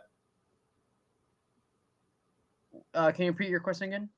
Like what made you what made them kind of think to have more thugs like that are similar? Oh. I decided to put these two thugs together because I think they work for the same sort of boss. This guy here, he works for Scarecrow, who's a little bit of a boss who controls by Fair, and I have this guy here, the Two-Face thug, who works under a boss who represents Justice here. Well, I actually created this picture in general because I wanted to show a little bit about how different the facial expressions of the animation, because because if you compare like the animation, the facial expressions of the characters are a bit different. That is interesting that they are different facial expressions. Yeah, I certainly agree. Yeah. I wonder how they came up with that, like the idea of them being similar but different. Yeah. Yeah. I don't know what engine they use for the Batman Begins game, but I'm gonna say they probably use like a pretty powerful pretty powerful computer system back in 2005 to make it. But yeah. Agreed. Well, no worries, Talk Watch. Agreed, Retro Lad. That's what makes it fun, is that we can actually. This is a really good crew because we get to actually really just talk about DC and only focus on DC and not random stuff, which I think is cool. I always wanted this podcast to be special and to stick to a certain criteria, and I really like that we're meeting that criteria. Yeah, no, I hope, Brandon, that you'll come on more episodes. I really like having you here. Like I'd like to keep you. I know right now you're just guest starring, but I'd like to actually keep you on permanently so that you could come on whenever you want, because I really like working with you. I think it's really fun having you here, and your ideas are really cool. I really enjoy them. Yeah, so I really like it. Yeah. Well, I've been just viewing your channel as just as an audience member, and I've and it actually feels great to actually become part of like a community, come to like to talk to you and get to know you a little bit. Well, when I built this channel, I wanted to basically have next time we'll do Discord, Retrolad. And hey, Retrolad, is there a way that when you do when you do a kind of like a podcast stream on Discord, can you like record it so like it goes so like you could put it on like YouTube and stuff? Because that'd be really cool if we could like show the conversations that people are seeing what we're having and everything. Yeah. So, and when I started this channel, Brandon, I just really wanted to build like just like kind of how Star Wars Theory. We have a similar approach of like how we wanted to just show people I'm not hiding behind a fake name. I am myself Yeah. as a real person, and I wanted people to enjoy that part of me, the things that I really like, and get to discuss with people, and really find people that were similar minded to me, and just really fit my vibe. And that was something I really wanted to be very important about keeping. Okay, yeah. One thing that that I kind of felt like uh that that that I definitely do like about uh s- about this stream, since this is my first time making my my debut on your channel, is I'm not sure if you've made a comparison yet, but I feel like this is Okay, probably Rachel, you good to um know. uh yours and mine interaction, um uh me for the first time, kind of similar to like Star Wars Theory and Stupendous Wave, when they had their first stream in in in 2023. Is that a good comparison? Yeah, it is a really good comparison, and that's honestly what I've been. I'll be honest with you, Brandon. I've been looking for. It's like I've had Trevor, and Trevor's great, and me and Trevor do great things. But I've been looking for getting a consistent podcast. It might be Donna DC, it might be something different, but I've been wanting to find three people that I really connect with and get in line from different backgrounds. We'll see, Talk Watch. I might take a nap after, so I got videos to work on. And I really wanted to do I really want to have like a permanent group that others can come in. Like I know Star Wars Theory lets people come in and talk and stuff, but I want a permanent group of people that just the vibe is so good and that everyone just gets to enjoy chatting and getting to know one another. Oh yeah, I definitely know where uh uh where you're coming from. Yeah. No worries, Talk Watch. It's all good. Yeah, so that's always been a goal of mine. So I'm glad we found you, Brandon, because that's something I've always set out to do. That's pretty cool, Retro Lad. Well, thanks, Talk Watch. Of course, you're always welcome. Yeah, so you have how is there more left to this document? Like, is there more to discuss? I actually have like a lot more pictures that we can compare to. Yeah, I also have this picture here too. So this We'll moment see. in the game, this is where so this moment in the game happens when Batman rescues this engineer guy from a group of dogs under the sewers. Yeah, Okay, this is where you meet him, and this other picture here is uh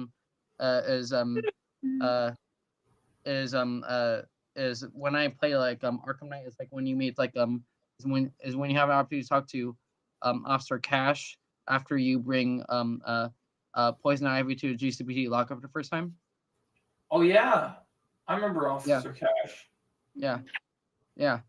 Officer Cash is definitely my favorite character from the Arkham games. Yeah, I also have another cool picture here comparing this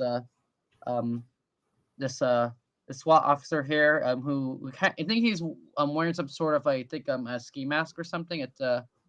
Okay.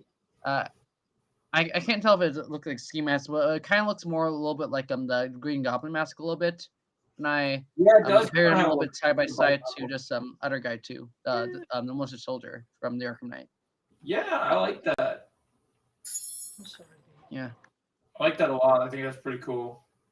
But yeah, this game has a lot of comparisons of it. I also brought a comparison to with this as well too. I also made a comparison that that I find it pretty cool that that Batman rescues a doctor That'd be awesome. Retro both Lad. in both Arkham Asylum when he goes there.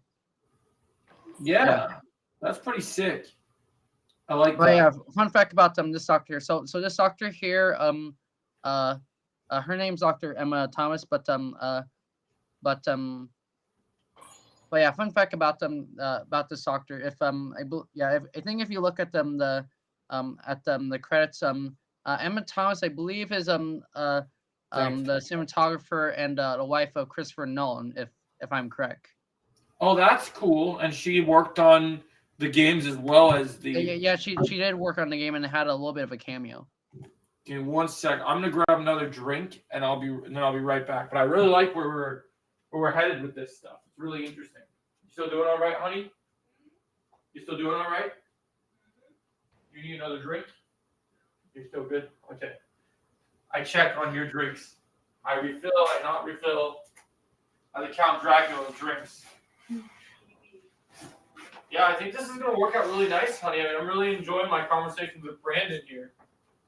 He's talking about the comparison between these Arkham games and the Batman Begins games. It's going really well. Yeah. What was that sound? What's I'm back. Oh, I was talking to Trevor. He made a weird noise. Real? What? You heard that? Yeah, I gotta get him on more streams. You played Batman: The Rise of the Batman animated series. Yeah, it's a good one, Retro Lad. I'm a big fan of that game. I would love those games to be remastered. Yeah, so that's pretty cool. So yeah, continue to be talking about. So she has kind of a cameo in the game, you said? Yes. Christopher Nolan's wife, as surprisingly, does have a cameo in the Batman Begins game. Yes. That's pretty sick. Yeah. You didn't even want any. Yeah. I like that. Yeah. I have like some more to show too. Do you mind if I scroll up a little bit? Yeah, go ahead. I also made a lot of big comparisons to the game. So this scene over here that you see over here with the Nightmare Batman, this part happens when from like the Doug's point of view of like that you see like a Nightmare Batman, like when you yeah. What do you do? Supine on me? That's pretty cool. Yeah. Ease up, man. You okay? There, Pixar expert. I am. I'm all The right. remake of Okay. Arkham Asylum are they thinking of doing that still, Retro Lad? I haven't heard anything about it. What do you guys think? Not to get on a side topic, because I know that you're showing us these cool pictures, but have you heard about the rumor about Mr. Freeze might be the main villain for the Batman 2? There's a rumor Mr. Well, Freeze might be the new villain. Yeah. It was rumored before, I think a couple days ago now. He is the perfect candidate. Yeah. You guys think you know who you would want to see play him? I definitely have an actor that I want to play Mr. Freeze, but I'm not sure if they'll if they'll be interested if DC would bring him for the Batman 2. Okay. Yeah, You need a Superman game, probably year one Superman. That would be awesome, Retro. Yeah, go ahead. Yeah. For me, if there's one actor I believe that that could probably that would probably be, I think one of that would be one of the best versions of Mr. Freeze. I think we would probably get in live action. Yeah, I would want to personally have Bryan Cranston play Mr. Freeze. I think a lot of people would have liked to see that. If he would be up for it, he's never really gotten the chance to make sense with the Flood, because I like Mike Strong as Mr. Freeze too, since they only used him to play Carmine Falcone in flashbacks. They could do it. Rumors stop it, Joe. What do you mean rumors stop it, AJ? He doesn't want you to report on rumors. Why is that? Oh yeah, because He thinks it's fake news, all that kind of stuff. AJ, rumors are how speculation build, and people love to hear about rumors. Like it's a way to get people excited. And that's what most of your content's based off of. Yeah, we talk about the idea of rumors. We talk about the idea. That's something we all enjoy talking about. Yeah, I noticed that, Retrolad. I know you have an opinion because of the people you hang out with, AJ, that rumors are bad news. But 90% of big news that people love started with a rumor. Yeah, the Mr. You know, Freeze. Russell, that's actually a pretty good comparison to Yeah. actually have Bryan Cranston play a Commissioner Gordon like live action. I've seen a lot of people request that Mr. Cranston play Jim Gordon in live action. A lot of people wanted, yeah, people have been wanting Mr. Freeze for a long time, AJ, and this is a rumor that people have been getting excited about. And I will tell you, this rumor is not coming from a random personator. This is coming from a very reliable source. This rumor actually is being reported by Jeff Snyder. And why that's a big deal is Jeff Snyder is the first person to break the Captain America Nomad news in Doomsday.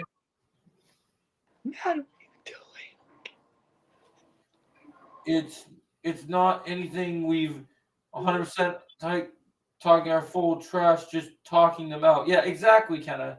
It's meant to be a good thing, but people have twisted the word rumors, and they think rumors are bad things because if they don't happen, then people get upset.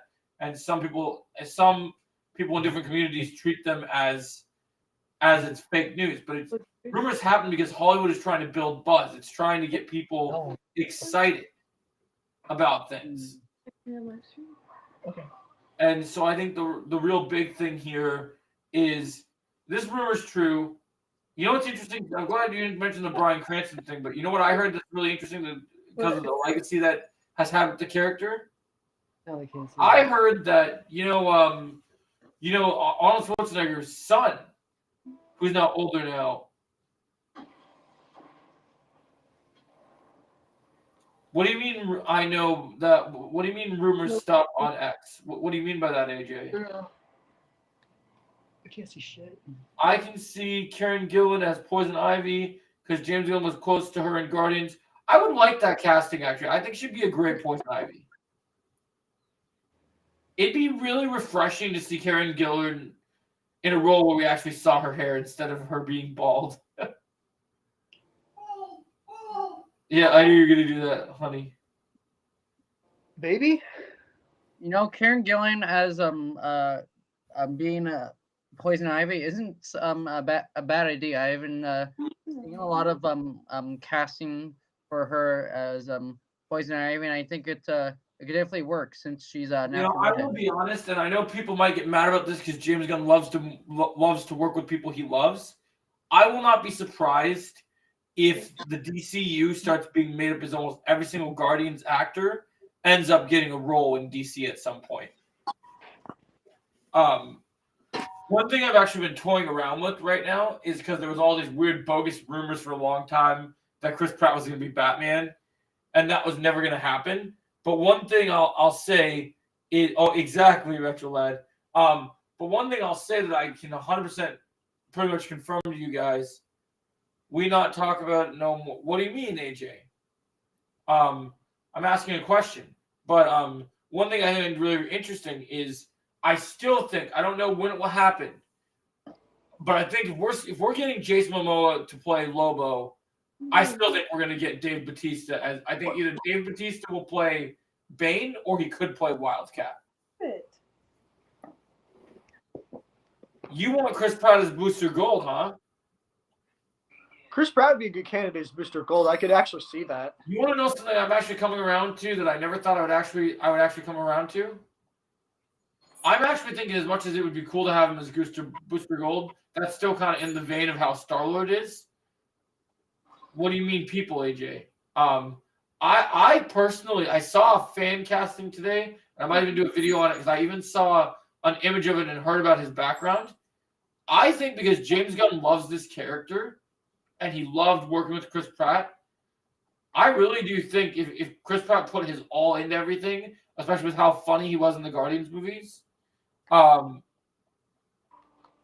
that's true. He is too old for Bane. So they could do something different with Bane, but they could probably do what do you mean your spell? It's okay, AJ.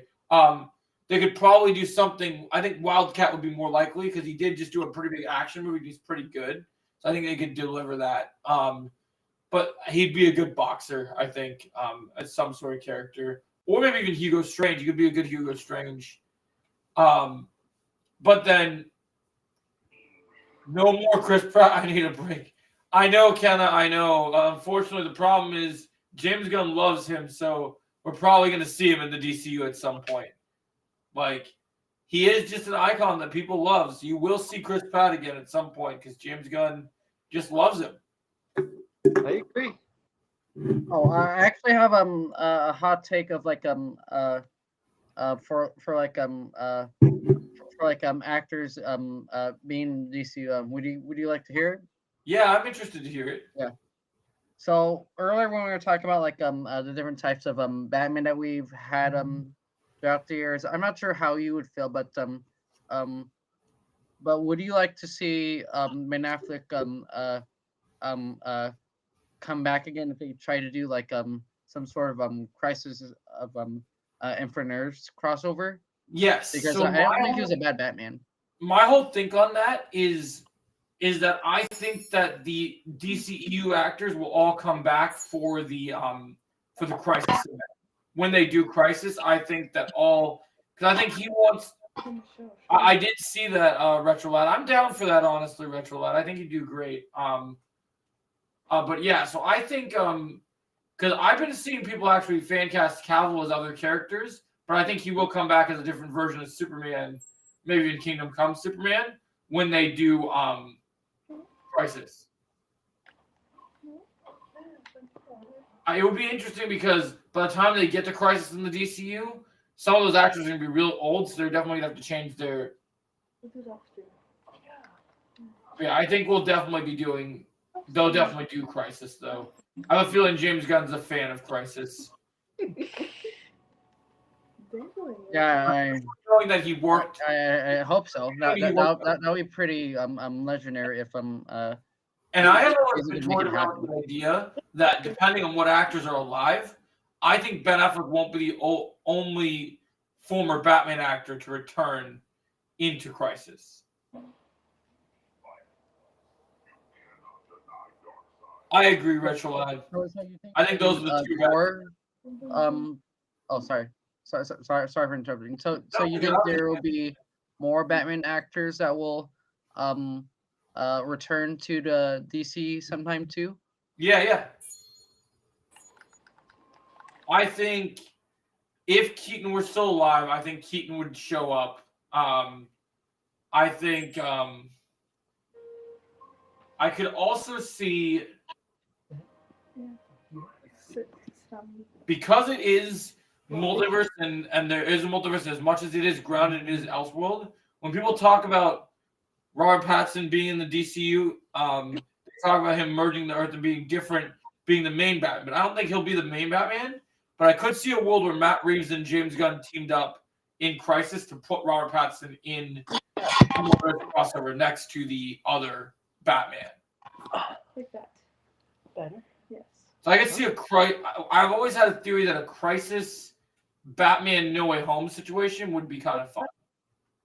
Oh God. Like, because Batman is a pretty intelligent character, it'd be interesting watching him interact. Yeah, she'll return. I agree.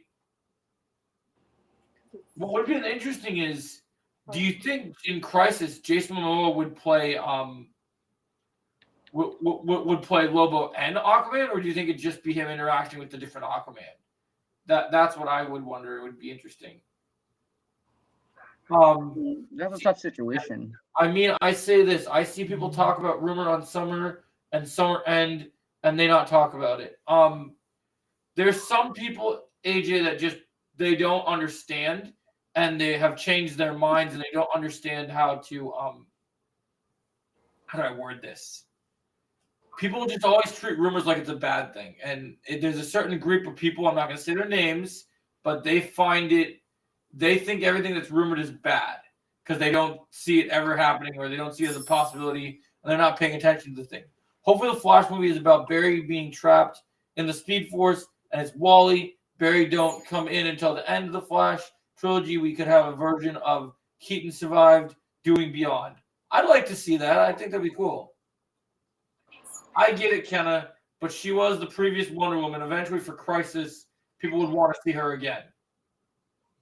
I think we're getting a new Wonder Woman for the prominent stuff. We're just talking about when they do the mega, like, basically the Secret Wars of the DC. Once they do the Secret Wars of the DC, then the other actors will come back. I even think, I wonder if he would do it. Do you guys think when they do, because I know I've actually been hearing rumors that James Gunn is going to take a lot of inspiration that he learned from Arrowverse, and that Arrowverse actors might return to the DCU at some point. That was so bad. Have you heard about that, Brandon? Yeah, I've heard some rumors speculating whether or not any of the Arrowverse actors like Stephen Amell and Grant Gustin would want to be in even DCU. I seem like I expressed like interest in. I think for sure Grant Gustin 100% sounds like he's going to be joining the DCU if he's lucky. As for like Stephen Amell, I don't know. He's a little bit of a mystery. So it would be cool if he could come back as the Green Arrow. But Well, he did say in I don't know if you caught it, but when he was talking about with the success of a lot of shows on Max and after Peacemaker, you've seen Hitman with Glenn Powell and should be. Yeah, I want her to be the new Wonder Woman. I mentioned her earlier in the stream, Retro Lad. I know AJ, but I have different people that I talk to that are on the higher tier that like actually are true fans and actually enjoy the idea of building excitement. And like for instance, just so you know, AJ, when Deadpool and Wolverine was coming out, I was getting people talking to me about all the cameo ideas before the movie was even coming out, because they were telling me they wanted me to make videos about the idea of possibilities and what to expect. Because the point of speculation is the fun. People find it fun to speculate about what could happen. That's why theories were created. That's why it's fun to do things like that. And on the front of like when we're talking about the Arrowverse actor with Steven, when they did the last Flash episode where Oliver came back, right? Brandon? Yeah. Steven said as James Gunn was forming his DC universe that he wanted, especially with the success for Peacemaker and now with the success of Penguin, he wants to do a Max show because on the CW, Arrow never got. Steven said he wanted to allow himself to play a version of Green Arrow that was darker than what the Arrowverse allowed, and we never got to see it. And he really hoped that they would get like what I would do. You know what I think would be really cool because there was a script for a long time. Well, what was the script? Well, a long time ago, you know, Justin Hartley originally was going to do a project with Michael Rosenbaum where they were going to do a Supermax movie. I do a Supermax show. Have Green Arrow in a prison, having to deal with Lex Luthor or what other villains are there, and I think that would be really cool. Make it rated R, TVMA, whatever you need to do. I think that would have been fantastic. Am I hearing this correctly? Stephen Amell said he wanted to come back as Green Arrow from play a darker version of Green Arrow that we didn't see. Yeah, he says the CW didn't give him what he wanted because the CW had the stupid teen drama restrictions and being on network TV, they didn't allow him to do like in season 7 when they did the prison episode.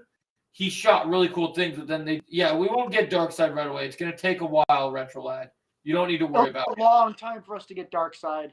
Yeah, we'll be waiting for a while. It's okay.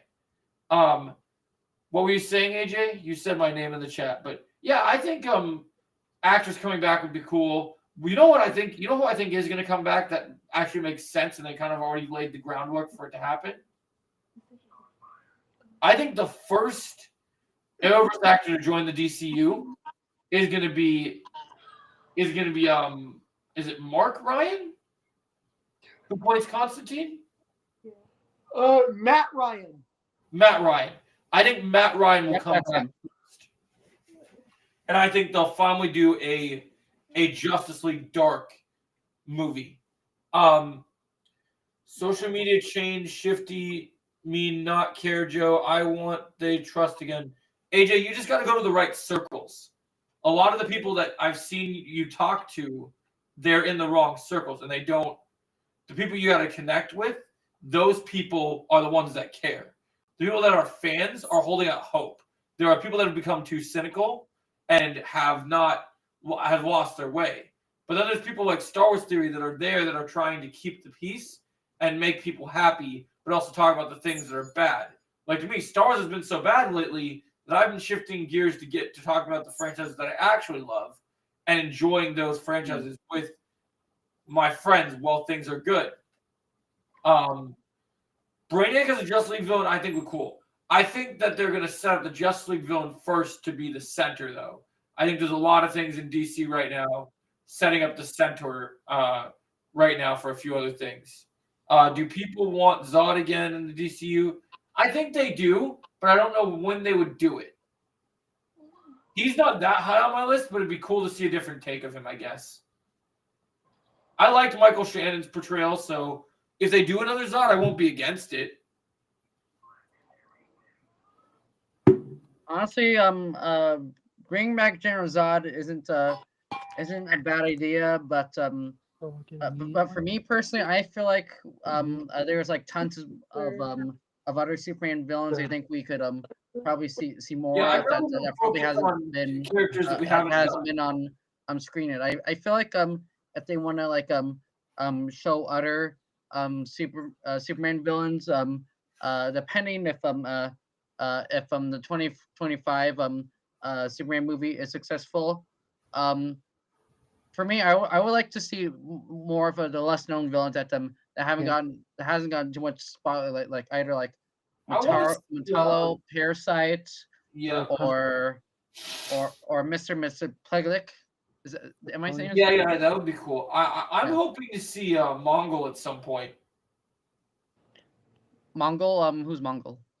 From the Justice League animated cartoon, he was the villain that was putting the Justice League to kind of like go against each other in like this gladiator arena.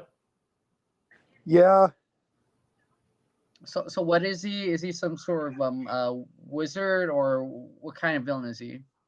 He's more of like kind of a tyrant, like galactic, like very powerful, rule with an iron fist type of like warlord. Oh, so he's like Darkseid? Similar but different.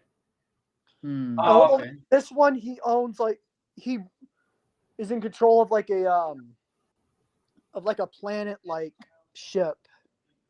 Yeah, I hear you, AJ. I'll help you, buddy. I'll help you find the right people. Yeah, that's why we should watch Superman animated series and Justice League animated series soon on Discord. I agree. I'm down for that, Retro Lad. I really am. I think that'll be fun. But yeah, no, there's a lot of cool ones. Like, I'm kind of hoping, even though a lot of people didn't like Supergirl, I'd like to see a newer version of Manchester Black. Or even though it's more of a Supergirl thing, I think a Supergirl or Superman movie with a storyline centered around Agent Liberty, even Sam Witwer coming back to play Agent Liberty, would be pretty cool. Are you familiar with Agent Liberty, Retro Lad? Oh, not Retro Lad. Brandon, are you familiar with? Yes. I've seen. I definitely saw Supergirl season 4, and I know a little bit about the character of of Agent Liberty. I would be down to see any of them the villains of Supergirl back in James DC. I'm cool if either him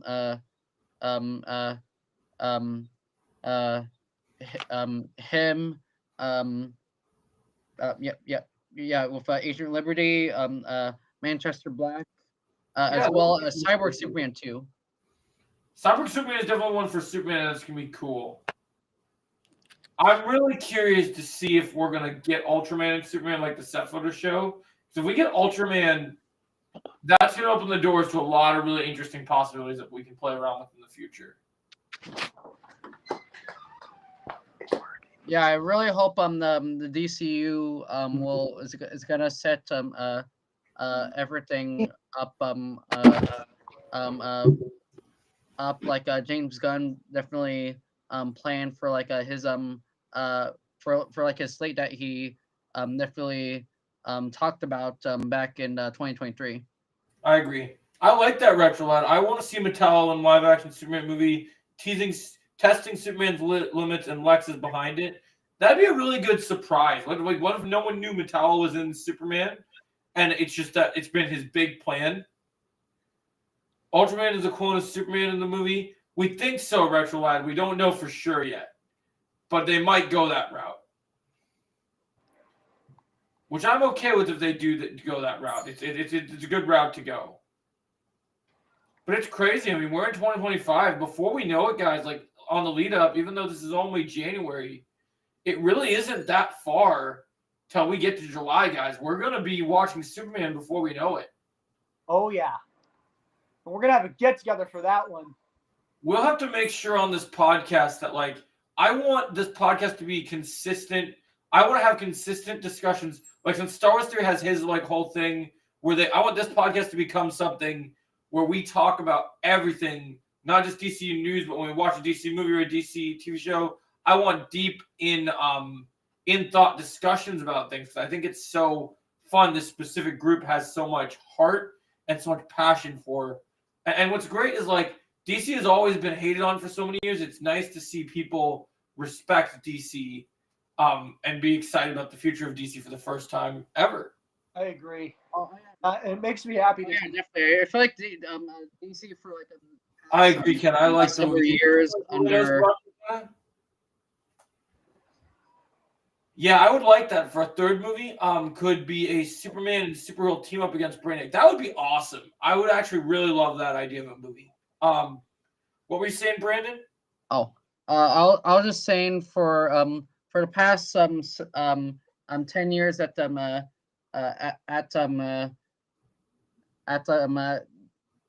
DC, there were definitely some good movies that definitely came out when DC was pretty big, but I kind of feel like DC kind of lost its attention when they hired Zack Snyder as the lead for like DC, that I think that DC almost lost a lot of people's excitement and a lot of people's attention. So I feel like with crazy? Do you know what's crazy? And I can't believe I'm going to say this because I think it's just absolutely insane that this is a fact. Did you know? Sure, go ahead. Did you know that if you talk to a majority of people, not Snyder fans, but of DC fans, right? Even with some of the cringy stuff that the CW have brought, when the Arrowverse was at its best and its biggest crossovers, I would take, and this might be crazy, someone might get mad at me for this. Go ahead, Joe. I would watch, even though people have loved on the movie and the movie had some great moments, and maybe it's longer, I would watch maybe 90% of the Arrowverse crossovers in terms of peak DC content over Zack Snyder's Justice League any day.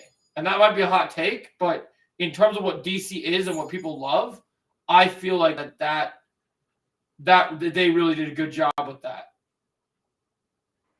You know, I understand that, Joe. Great take. Yeah, I would say the same thing too. I would definitely take any episode, any like crossover, whether it be like Crisis on Infinite Earths, Crisis on Earth X, or any of the Flash and Arrow team up episodes over really over Batman vs Superman any day, because it actually feels like the DC shows actually felt like actually feel and look like the comic book. Yeah, I mean it really sucks that we didn't get that final crossover that COVID took away from us, because it would have been so cool. Agree, Retrolad. I think we're getting a new Supergirl to play. Yeah, we're getting Millie Alcock. But then what did Underground say? Do you guys think we'll see what's? Yeah, she'll come back for Crisis. all old DC actors, they're gonna go crazy with Crisis. You know what? I'm gonna say something crazy right now, and I know we're probably so many years ahead of it, right? Sure, go So for in a it. few years we're gonna get Secret Wars, and in Secret Wars there's so many great Marvel characters, right? Um, here's my take. Even though it's gonna be cool to see Marvel unite with its Sony actors, its old regimes, Fox, Marvel actors, all these different things, right? DC's always had all its characters under one roof, but then they split it between TV and movies, right? Yeah. I think Crisis, and I know the comics back when we're talking about just Stanley's work, I think the comics like Secret Wars will always be treasured.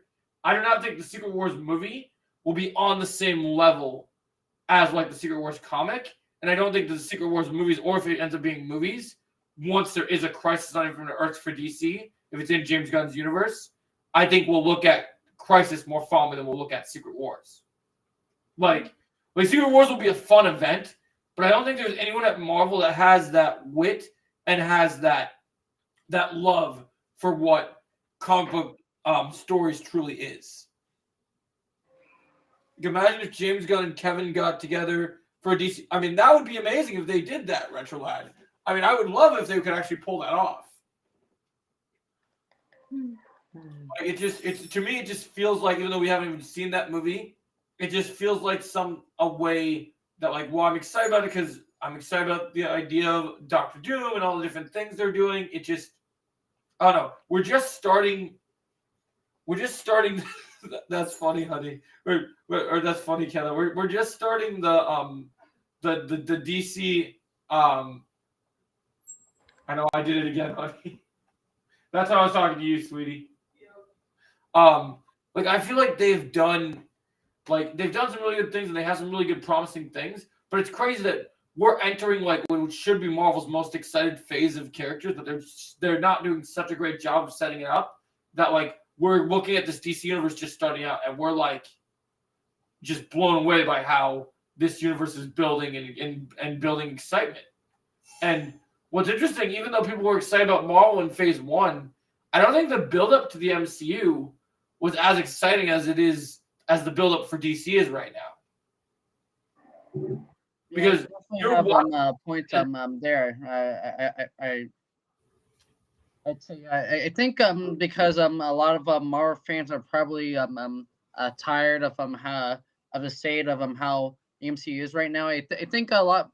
I think the attention for like people being interested in the DCU will probably be a lot more popular than the MCU at this point. Yeah, and I think that would be nice because it just is like, and what's really interesting. Yeah, I hope so too, Retro, and I think that'd be cool. Well, because I really like how one thing I really think that DC is going to do right that Marvel did try in certain elements. Now, I know that they got to make numbers, they got to make money, and a lot of people might think it's crazy. I feel like Marvel's biggest issue is they tried too hard to they tried too hard to basically stick to the general audience and what the normal just people going and seeing Marvel movies or watching TV shows care about, and less about the fans. And I think DC is going to be, the general audience will still understand things, but I think DC really wants to hammer home lore and the things that DC fans want to see. Yeah. Like, at the end of the day, James Gunn is a DC fan as a creative. He wants the fans and himself to see a DC universe that thrives and succeeds, that's full of fans that have loved this brand for over and over. Yeah, James Gunn definitely. I could tell the way he's like explaining things. He definitely has plan of how he wants to set up the DCU perfectly, and he not only is he connecting everything from like the comic books, the animation, and also live action, but he wants the world to feel like connected, and I definitely agree with the approach he's taking to make it feel very connected, like it's all one all one universe. Yeah, I agree. I agree with that, Retro Lad. I think that's cool. I heard that he wanted to play Plastic Man. I'd be curious to see what that looked like. The Ben Sports wanted to be Plastic Man, which I thought was awesome. Yeah, no, I think it'd be cool. I really do like that. Like, I really like the idea. Like, I've seen a lot of people like criticize the idea that he said that even some of the games are going to be canon. But I'm really just excited to see like what that's going to look like because we haven't had games that are like in that. Like, I wonder if we'll get the return of tie-in video games again or something. He really got some fun plans, and I really like that. Huh? The other thing I like is that Marvel always releases these movies and these show announcements, and then we're waiting and waiting for them to come out, and either they don't turn out right or we never see the light of day. Looking at you, Blade. Yep. like it's just. From what I hear, it's been delayed.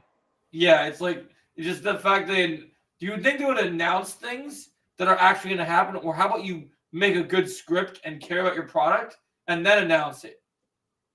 Exactly. Look, I like James Gunn's approach. How like he says that like when he announced his slate, we don't know everything on the slate yet because not all the scripts for things are done, and he said he won't reveal things until he's happy with the script for those things, which I really like. I think that's a really cool approach. And it's interesting that he does that with casting too, because think of all the times that Marvel has brought characters in and announced them, and then we didn't really see much from them, or they're not being utilized as much. He says that like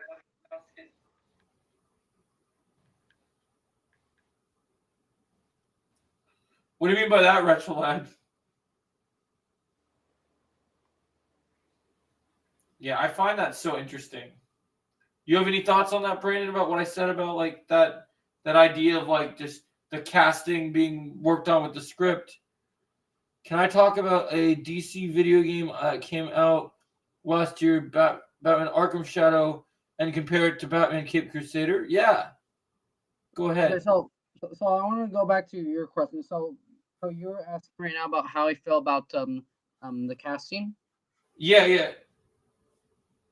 The casting of like of the characters that James Gunn has in his DCU so far. Yeah. Yeah. Okay. Yeah. I'm talking about with one of the first big characters, Green Lantern. I think Aaron here I don't know too much about the actor since I haven't seen too much of his work, but he definitely looks and fits the job for John Stewart Green Lantern very well. Yeah, for me the best role if you want to know Aaron Pierre, there's a movie on Netflix called Rebel Ridge. I recommend watching that because that will give you a really understanding of like how seriously he's going to take the John Stewart role, because you can see like the elements of like him being in the army and like all the different connections. I think they did a really good job with. So yeah, I think that's really cool. I think so far every casting I've heard is just absolutely spot on and just is perfect. Oh yeah, absolutely. And honestly, one thing I like about the casting in the DCU is there's castings in the MCU that I'm just like, I don't know why that was even they were ever cast to play that character. Where like with DC, it's like it just works. Yeah. In the past, there were like a few like castings choices that I with the old DCU that I thought about like about that some of them didn't even make sense to me if you thought about it. I think the biggest casting that never made sense to me was Jared Leto as Joker. Yeah, that was a weird one. Yeah, that's or I feel like another DC casting that probably didn't make sense and like the old DCU as well would be Jesse Eisenberg as Lex Luthor, because because if you listen to the way he talks, he doesn't really sound like Lex Luthor. He actually sounds more like Riddler. The man was like playing three different characters. He's like, I'm Lex Luthor, I'm Joker, I'm meant to be Lex Luthor. It's like it just he could not make up his mind. It was ridiculous. Yeah, he was all over the place. I feel so bad for Jesse Eisenberg because he's a very good talented actor outside of DC. I think Snyder needed to play to his strengths and actually needed to pick up comic books instead of just doing whatever the heck he wanted with casting, with ideas. Okay. And I think that things would have I know people praise Snyder like that. They love his movies, but here on this channel, we call it as we see it, and there's nothing that Zack Snyder did in his universe. Like, there's moments of cool things that they did that have cool concepts, but I don't think there's successively. I don't think you can think of a single DC movie of his that you could even say was close to peak or close to treatment of the character that people feel like that character was respected in a way that they should be.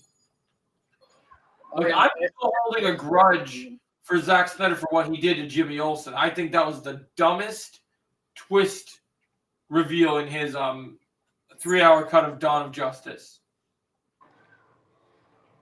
Yeah, honestly, I think it was a big mistake that the Warner Brothers hired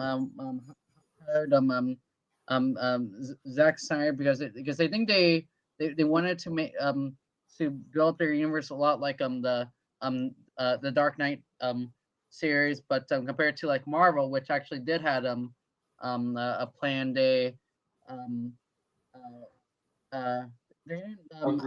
have a good plan to where they wanted to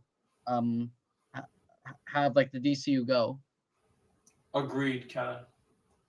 That's a perfect comparison, kind of, about compare the MCU but make it edgy.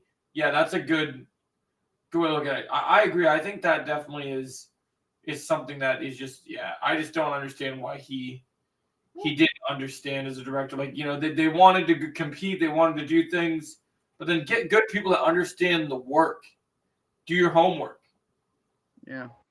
But to me, I've read Marvel and DC Comics for years, but I always, as much as Stan Lee is a genius, I always like DC Comics better.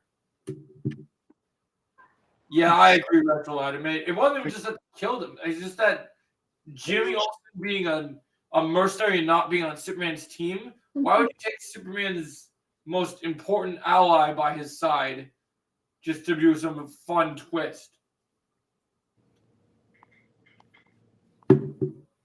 And they did nothing with KG Beast in that movie either. I don't know why they even brought him in. Anatoly wasn't even utilized to his full potential. The best Anatoly we've seen so far was on Arrow. I still remember my favorite quote, one of my favorite quotes from Arrow from Anatoly, when they're in the flashbacks island fighting on Slade's freighter. This one time, you could pray for me. So good. So yeah.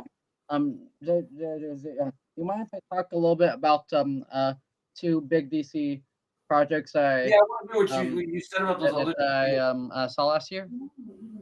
Yeah, go ahead. I want to hear Okay, it. so yeah, I'm not sure if you saw any reviews of Batman Arkham Shadows, but I haven't seen a lot of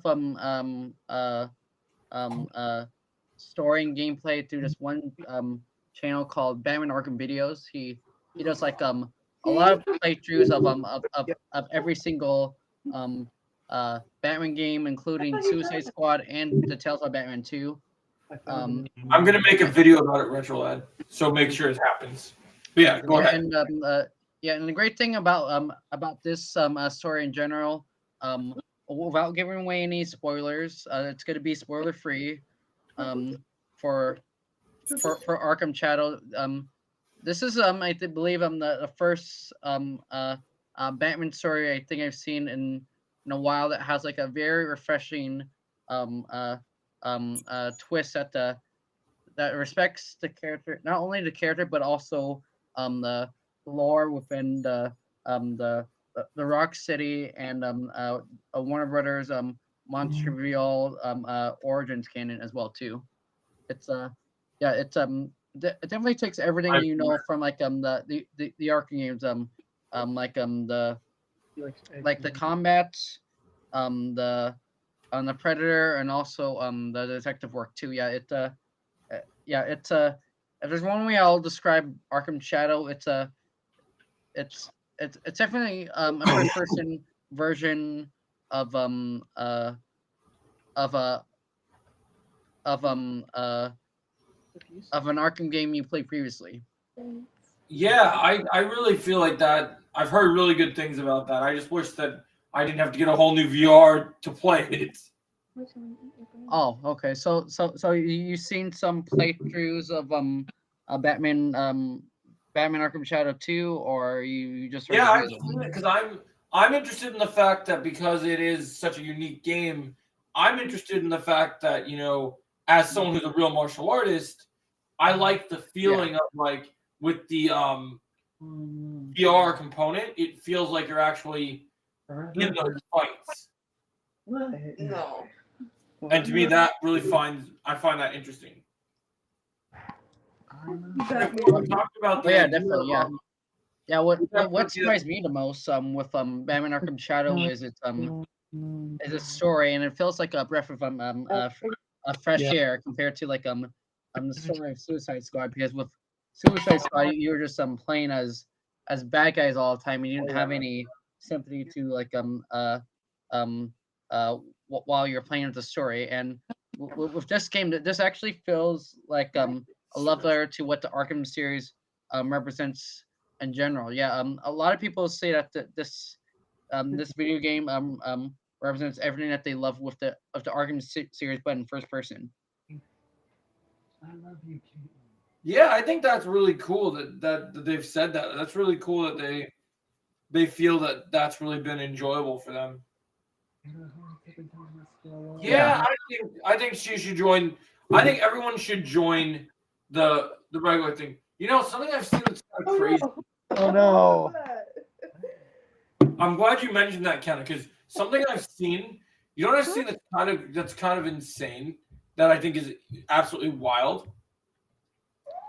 Have you seen how certain, not to cut off your story, Brandon, but I've been seeing on Twitter or X lately that a lot of like world-class directors actually want to do projects in the DCU.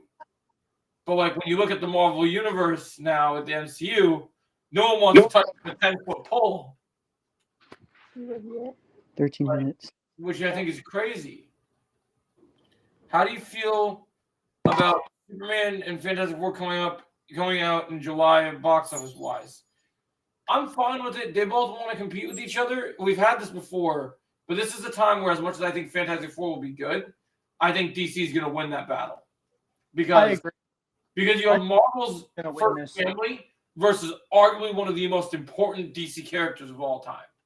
Like, I just don't think Fantastic Four is winning that battle.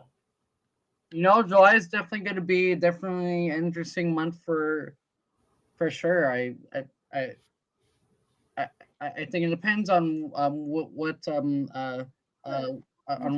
general audience is most excited for. I haven't seen too much advertising for Fantastic Four except they've been losing trailers at fan events. But I hate to say this, but I think Super might take it in the bag, because I haven't been seeing too much advertising for Fantastic. So unless Marvel steps up their game and actually advertise Fantastic Four is going to be one of the best movies of the year, I think Superman might actually win for July. I think I think that we will finally get some trailers and stuff. As we know, next month's the Super Bowl. That's when all the really big trailers start coming out. That's when they'll start promoting that. But keep in mind that we've only had a teaser of Superman, and once like Superman like really starts marketing, like that teaser we got was nice, but that's like a taste. Once the real trailers start coming out, and once you like get the Super Bowl, you get the Super Bowl promotion, that's when you know you're gonna crush it. Well, that's gonna be a big month, Retro Lad. Jurassic World and Fantastic Four and Superman? What? That's insane. Did you guys know that? Well, I knew Jurassic World Rebirth would come this year, but I didn't know when it would. Joe, Yeah. Yes. I'm gonna go Trevor? eat dinner, man. All right, go ahead, man.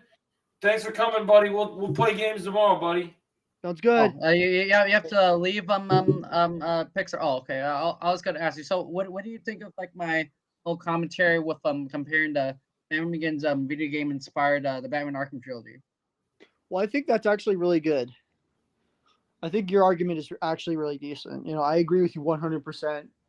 You know, He's no like, other DC game within the radius of Injustice can touch the Arkham games, in my Yeah. opinion. Yeah, if there's one takeaway thing I'll say about the Batman Agreed. Begins That's I accurate. feel like it might be like the prototype for the Arkham games before they actually before they actually were a thing. Yeah, it definitely was kind of like an early prototype when you really think of it. Yeah. I think that's pretty accurate, Ken. I think that could happen. Yeah. Do you mind if I go up a little bit? I mean, I have Yeah, go ahead, man. yeah. All right, guys. There's a lot of gameplay that's a bit similar to Yeah, take care, boss. Thanks for coming, Trevor. We'll see you soon, my friend. All right, yeah, I want to hear more of this. Doomsday would be amazing in DCU. We need the 6th movie, Doomsday: Death of Superman. That would be awesome. I'd love to see that. I think there's a lot of potential in that one, Retro Lad, for sure. I really do like that. I think that's got a lot of potential. All right, let's see what Brandon. So would you like me to continue talking Yeah, about I wanna- the similarities on this document? Yeah, Since, go ahead. I'm itching to hear more of it. Okay, yeah. So one thing one similarity I found interesting about both games is how you use the back grapple. In the Begins game you kind of use this as your way to travel across like platforms, but you just grapple up, as compared to like the Arkham trilogy. You could like literally go like anywhere on the map and grapple among buildings. If I'm right. Yeah, I can see that. That's kind of cool. Yeah. They also have the same self comparison too. Kind of similar to like Predator mode. But the difference for like self gameplay in Batman Begins game is with the self in the Begins game. You actually have to so how the self works for Batman Begins is you have to like you have to use the fear meter to scare your enemies, because if you try to approach your enemies Agreed, Retro Lad. if you approach your enemies if you confront your enemies a bit forward and you don't create like a noise to intimidate your enemies, then all of them, the NPCs will shoot you right away. Yeah, that's crazy that did that. Yeah, because I definitely know for like the Arkham games, you can literally take out all your enemies in like any way that you want. Yeah, it really does work out that way. Yeah. I also have the Batmobile too, since the design's also design a little bit similar to the biggest surprise that I didn't expect to find when I was doing this this whole breakdown is is there are like a lot of different like gadgets that are quite similar to the ones that you find in Arkham games. Like this here is, I believe, the hacking device, which I believe you have to like uh with your controller, you have to like put in the right sequence when you hack into like a few machines to get to like a few different areas. Yeah, Yeah, that's pretty sick. yeah, it's very similar. Yeah, I also did a comparison to like how you have them battering here. So in the begins game, for like the battering, I believe you can only, there's only one type battering you use, and you just use it to knock objects, kind of similar to what you do in the it's a bit similar to what you do in the arcade games, but for the arcade games, like you have, I believe, three types of batterings, right? Yeah, Yeah, yeah. You have the sonic battering, the regular battering, and the remote control battering. But yeah, if that's good. I like all the different variety, different batarangs. It makes it cool. yeah, all the different batterings definitely make the Batman Arkham series a pretty unique game. I also made a comparison of like how the design of the war looks too, because in the Batman Begins prologue, you begin with a basic level, as opposed to like the Arkham series, you're thrown this very big, large open world. It's possible, Retro Lad, if they're interested in it, there might be some actors that could pop up in there if there's a role that they could be good in. Yeah, I also made a comparison here to the background, to the creepy background, because one element I definitely love about Arkham Asylum is they definitely made this creepy haunted mansion kind of place. So Yeah, they so did so do that so really I well. definitely wanted to compare how creepy it looks. Yeah, do you see a little bit of the inspiration of like where Rocksteady might have taken from the Batman Begins game? Yeah, I see that. I see how they looked at it and went, "Oh, this is something that we want to implement and do something really cool with." Yeah. Yeah, I feel like they definitely, yeah. Oh, this over here is my favorite comparison, because I believe in Batman Arkham Knight there's a hidden informant in like the GCPD that you can interrogate a police officer, and yeah, all the interrogations, I think this police officer has, I think, Yeah, I'll be doing the my same favorite thing. interrogation, because Retro Lad. because you see Batman straight up um let this uh let this crap officer like confess that he was a snitch and he was working with Riddler. Yeah, I remember him snitching and working for Riddler. That was something I definitely remember.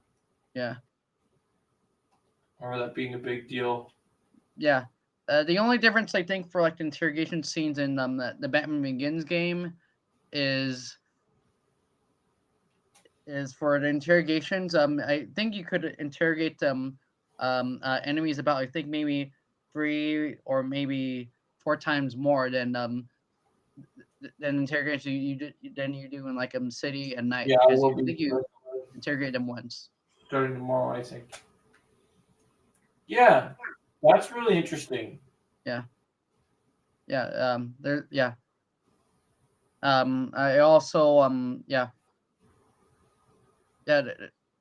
Yeah, the games share like a lot of similarities with each other. Like the you could go into like great to hide from enemies. Yeah, Yeah, I like that. I think that's really cool. oh, I'll take it. Yeah, yeah, uh, yeah. In Begins, there's no line launcher, but you travel across the big chasm, and it looked pretty similar to like using a line launcher. So I thought this would be a good comparison. Yeah. I remember Yeah. all the gadgets. Like there was some really cool gadgets that they were really able to play around with and utilize.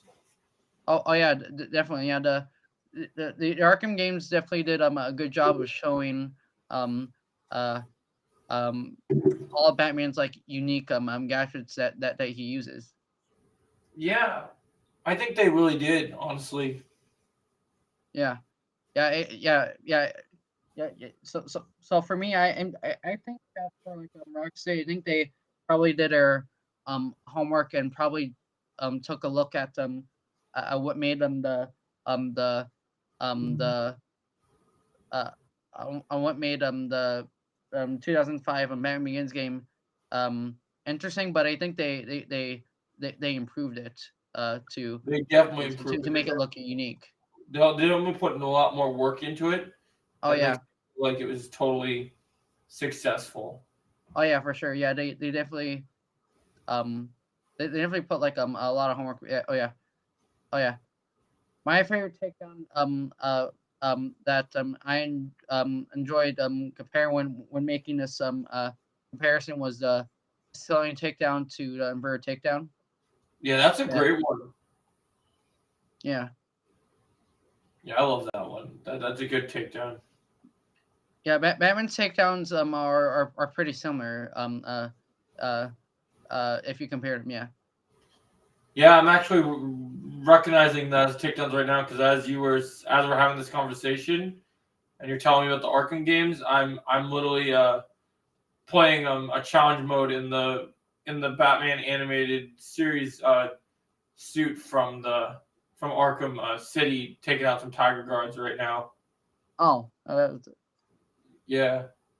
that's good. But yeah, most of the gadgets and the abilities are quite similar. Yeah, another gadget that I was surprised is a bit similar is the Picklock and side graphic sequencer gadget. Yeah, it is pretty similar. You're not wrong. Yeah, yeah. I never played the Batman Begins games myself, but I would like that. But if I did, I think I would. If I had a favorite gadget, I think my favorite gadget, in the Begins game, if I played, would probably be maybe either the Picklock or probably, yeah, that or probably the hacking device. Yeah, that's pretty cool. I like the hacking device. Oh yeah. That's a really good theory, Retrolab. If they did that, that'd be a great way to get us ready for Brave and the Bold, to introduce us to this new Batman, and then to get a game where you kind of, before the Bat family comes, you get to explore this new Batman, not necessarily the origins, but like how he starts out as Batman, and really like kind of get a good feel for how he works in the DCU. I really like that. I think that'd be really cool. I'm glad you brought that up. Batman in the DC would be interesting, but how old would he be if he's introduced though? Well, I think that James Gunn, going by the comics, is going to make him very comic book accurate. So I feel like he's going to be. Each of these different Batman iterations have brought little pieces to the puzzle that have felt like what we want Batman to feel. But I still don't feel like there's been a live action adaptation of Batman and Bruce Wayne that has nailed both parts to perfection and have done it the way that people feel Batman deserves to have the justice done to him. So I hope that the DCU Batman, I hope they really, like, they go for the detective stuff they started with Robert, but make him older so he's smart and incorporate. I kind of want them to have him incorporate his detective skills into his fighting. So I had this great theory. I don't know if I ever told you this theory of mine, Brandon. Sure. I had this theory. You know do you know the Sherlock Holmes movie with Robert Downey Jr.? Yeah. I've been talking about for years that I want to see a Batman that fights like that, like a Batman that he like literally right before, just like when you're playing the Arkham games, when you get the critical strikes, right? Yeah, critical strikes. As Batman's enemies are approaching him, he's already thinking about how he's going to strike down each foe, and he's calculating each target and then going and eliminating them. Like in his mind, you're seeing his perspective of, okay, I'm gonna punch this guy really hard. I'm gonna kick this guy. I'm gonna knee this guy. I'm gonna punch this guy. I'm gonna like just that play-by-play of that simultaneous, like how Sherlock Holmes did that. I think would be really, really awesome. Yeah, that would be pretty cool to see more of Batman's Detective Work because I watched some of the previous live action Batman movies and Batman doesn't like use his detective work He as doesn't much if you compare it to like the animated series. And he should use his intellect in all aspects, not just solving cases and crimes, but also in his fighting. He should act like he's a strategist. Agreed, Retro Lad. About 27 or 28 in the game in the DCU in his early 40s. Yeah, that would be cool. I like the idea that a DCU Batman game would go hard. I agree. And then a Superman Year One game. Yeah, that would be awesome. I love those ideas. Those are definitely some good things to make videos about. I think the James Gunn's potential for what he can do with video games in this universe is literally limitless. And there's so many cool ideas. But yeah, no, I like that idea. I just feel like this DCU Batman. I'll allude to it because after this stream, I'm gonna be making my biggest DC video ever about my top 3 candidates for DCU Batman and why I think one person on that list, while they're all 3 candidates, there's one I'm gravitating towards because there'd be the top person is gonna be based on what I believe, based on the stats that we need to have, but what candidates make a good Batman actor. And so I think that's something to look forward to, is that you guys will love my Batman DCU fan casting video. Because what's interesting is when they were casting Superman in the DCU, I didn't really think, like, other than David Cornswell, there wasn't really any other names that I was like, oh, this guy could be Superman. I just knew David Cornswell was the guy, so I didn't really need to fan cast or worry about anything of that, because once there was reports that they were talking to David Cornswell for it, I felt like it was pretty much just a done deal. And the same with Lois. I felt like Rachel Brosnahan she brings everything that you want from those 2 characters. And you see it in the trailer. You see that level between the 2 of them. Yeah, definitely agree with the acts. I don't know who James Gunn wants to bring to his DCU as the Batman, but I really hope he finds like he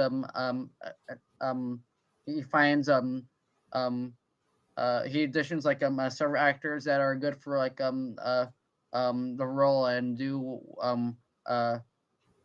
and they have all the requirements that he needs for the character.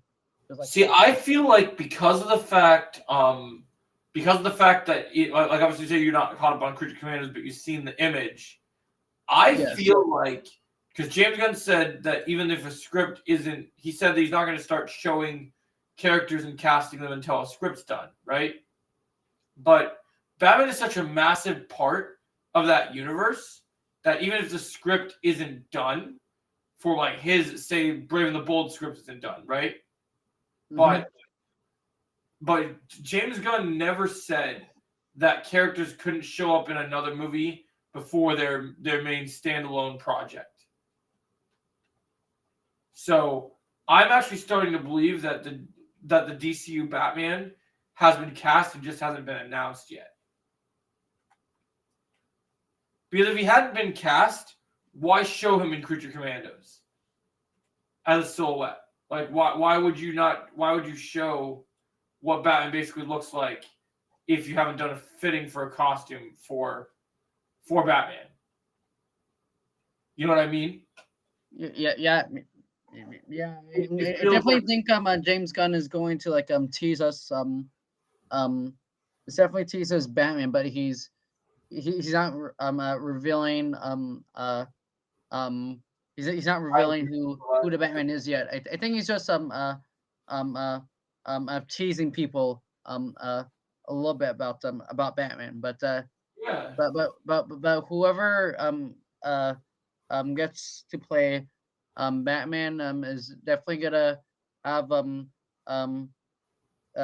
I definitely hope they bring everything to the character that a lot of comic book fans have been waiting for with Batman. I think they will because well, there have been good iterations of Batman. I think people really want to see a Batman that brings home everything that Batman is. And Batman, while Superman, people are talking about a big gamble. It is with this Superman movie, like that the DCU is like. Yeah, I think he wants to do it. I think a World's Finest movie could definitely happen. I mean, it'd be much better than the Dawn of Justice nonsense that Zack Snyder forced on us. I'd rather just see Superman and Batman already be on a team. I don't need to see them fight. I would much rather see them just work as a team. Oh yeah, 100%. Agree with you. Any of the crossovers I think I've seen with Batman working with with Batman and Superman working together, especially in Justice League. There's actually like a dynamic that you could see of how great of how great both Batman and Superman are leaders when they're together. Yeah, it is so unique and so amazing. You should use the Arkham TV show to set up the DCU Batman villains each episode. I like that idea of using the Arkham TV show to set up the DCU Batman villains. Each episode is a story of each character. That'd be really cool. It'd be like a Gotham, but with Batman has already been existing. I think Retro has a pretty good theory out there with He's with a very with having big. like every Arkham villain be set up as as a villain with an established Batman. It definitely sounds a lot like Gotham. For sure. Yeah, he loves DC. He's passionate like us. Like ever since I was a kid, I was big into DC. Like I've been big into Star Wars, big into different fandoms. But I have a lot of. I've been big on all of the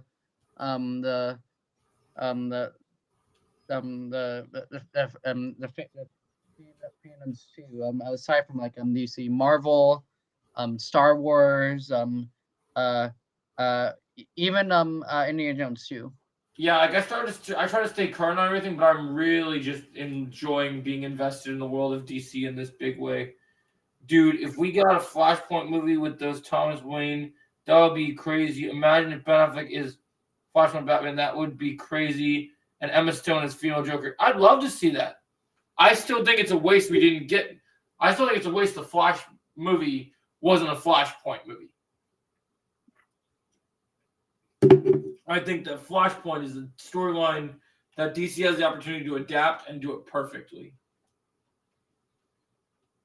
And I'm looking forward to the difference between DC and Marvel. I think DC has a way of adapting their storylines that makes them so fresh and so different, and each character has their stories in their TV shows and their movies that feel so different from each other. That unlike Marvel, every Marvel movie or show feels like a Marvel movie or show.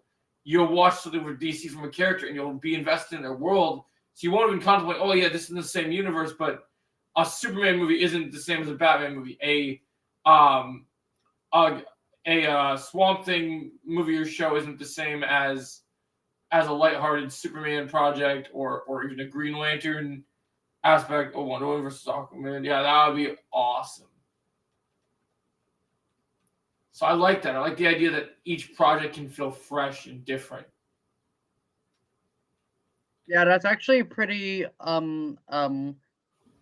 good take to do that because there's one thing I just realized with every Justice League member, they all have like a pretty a unique personality. Yeah, each of them have you have you have Superman who's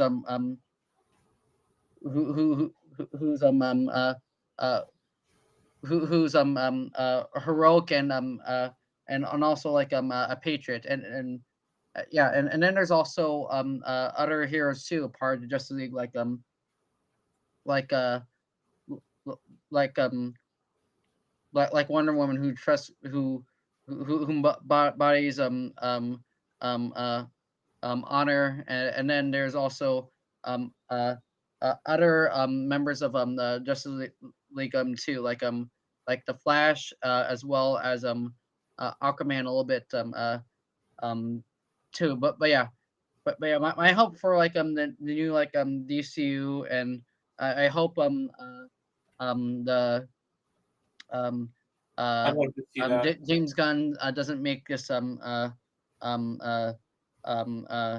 and Peter Safran don't make mistake, is I really hope every member of DC has like cool unique personality, kind of I like think they'll the do Justice that. League I show. think they'll make people stand out and you'll have your favorite characters. But I think there's going to be what I love about DC is it's such a rich world, and there's going to be someone for everyone, which I think is going to be so good. Like you'll find a character that women can enjoy, that certain fans can enjoy. Like in Star Wars, they're trying to divide the fans.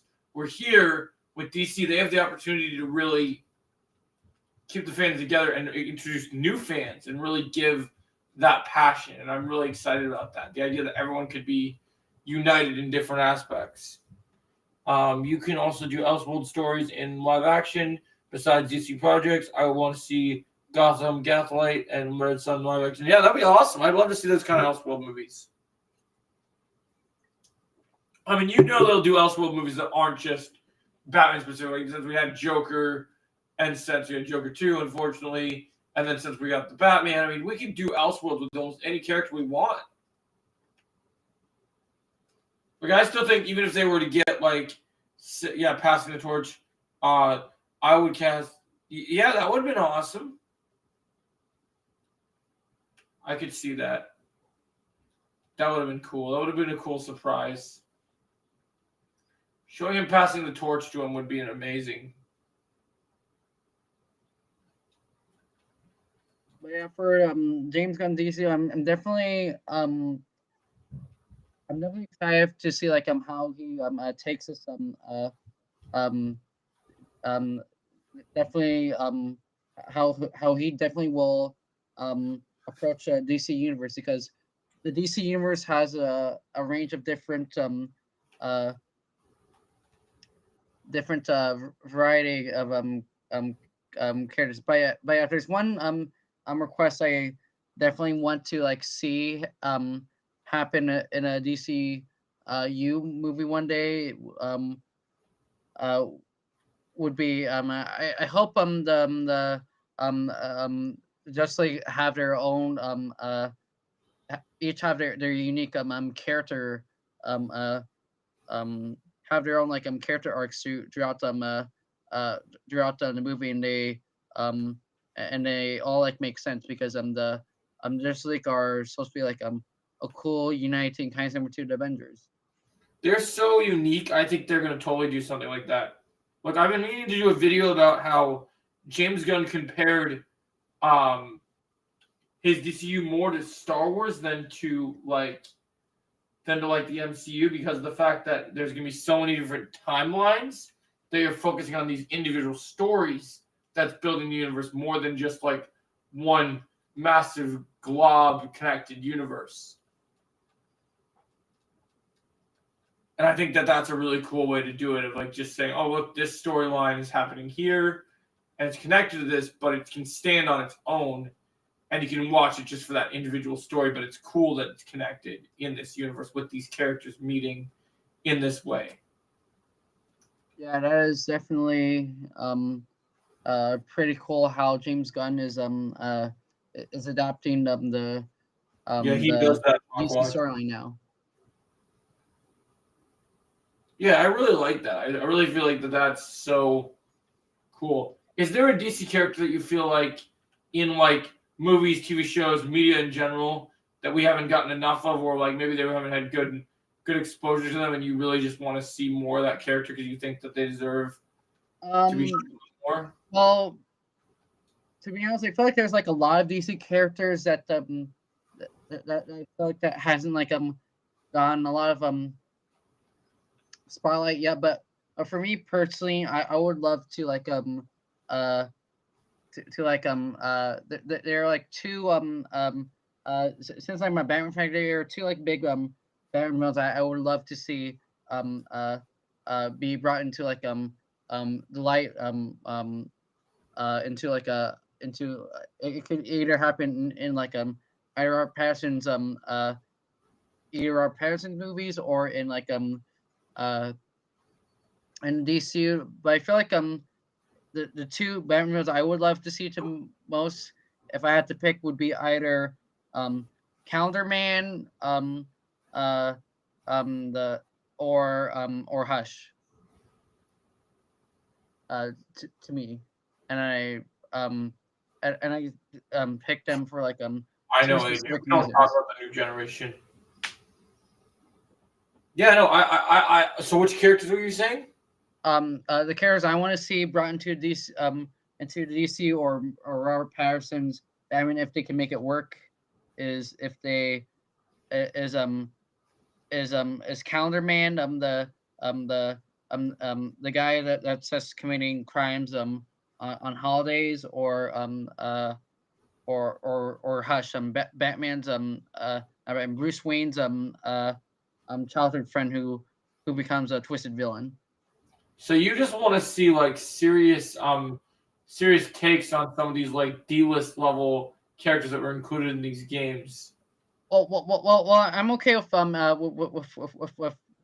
with any villains. They don't have to go the serious route.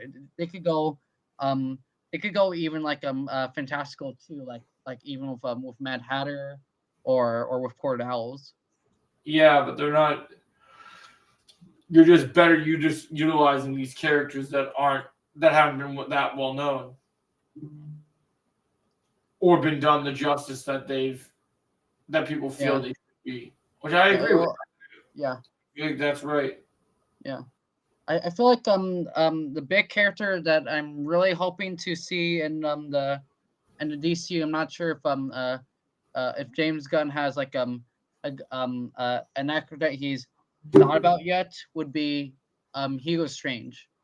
I mean, I think if there is Arkham stuff being planned in the future, I think they definitely need Hugo Strange for the Arkham stuff.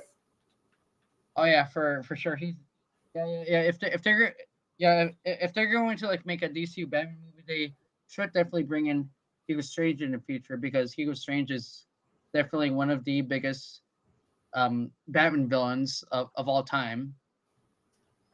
Yeah, he definitely has some pretty crazy things that people expect.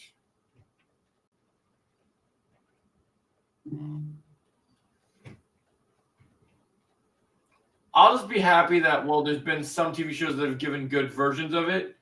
I just can't wait to see an actual, accurate, awesome version of Deathstroke.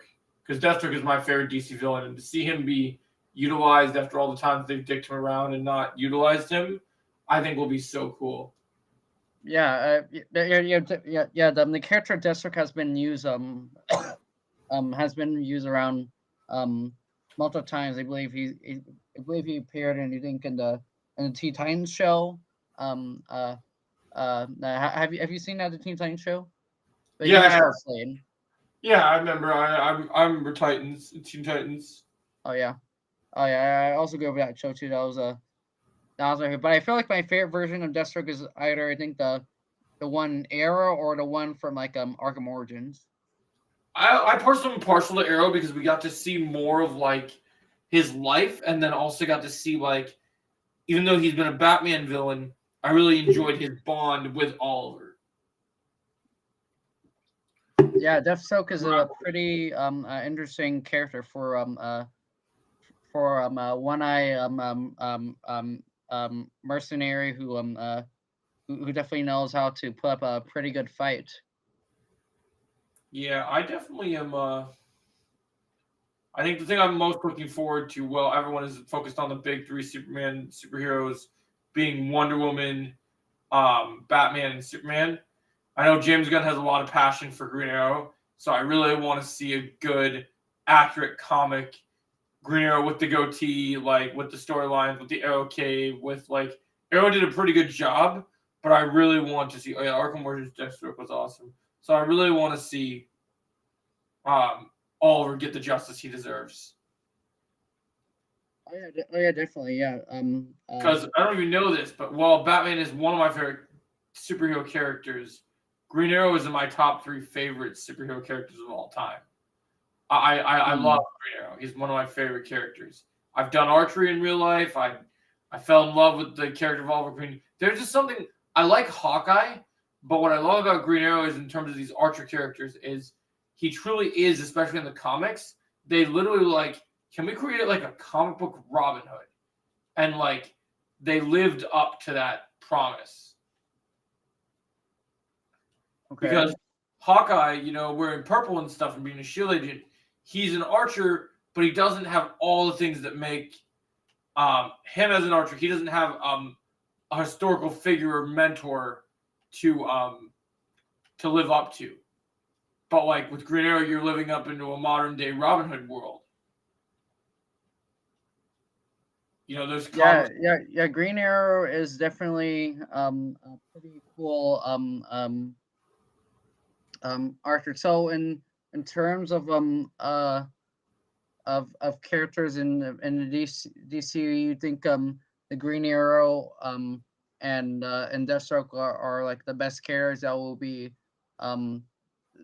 that have like the best chance of them being portrayed perfectly in DCU? I think they have a lot of potential because James Gunn's talked a lot about Deathstroke, and he also had talked a lot about Green Arrow even before he was currently in charge of his DC universe. But in terms of characters, I think just I've said I've wanted to see this for a while.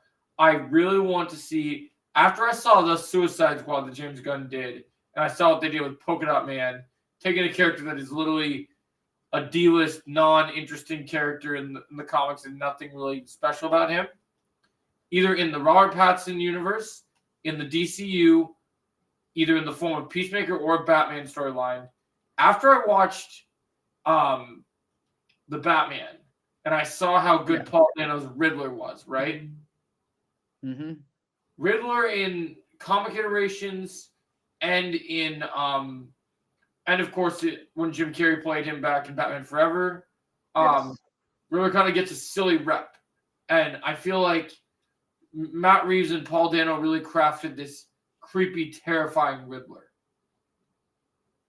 Oh yeah, absolutely. I feel like compared to like the different Riddlers that we had like over like the years like the Batman Adam West Frank Gorshin, or I think his Riddler was very very fun and whimsical, and then with Jim Carrey, I think it was I think his Riddler was very very crazy and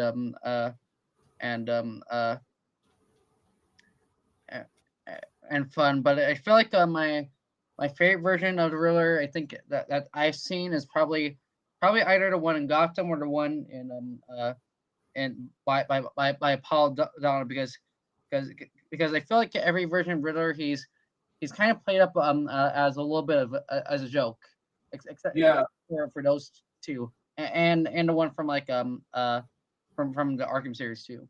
Yeah, so I remember ever since I saw that version of Riddler and saw how dark and how so interesting they made him, it made me think Matt Reeves is genius, James Gunn's genius.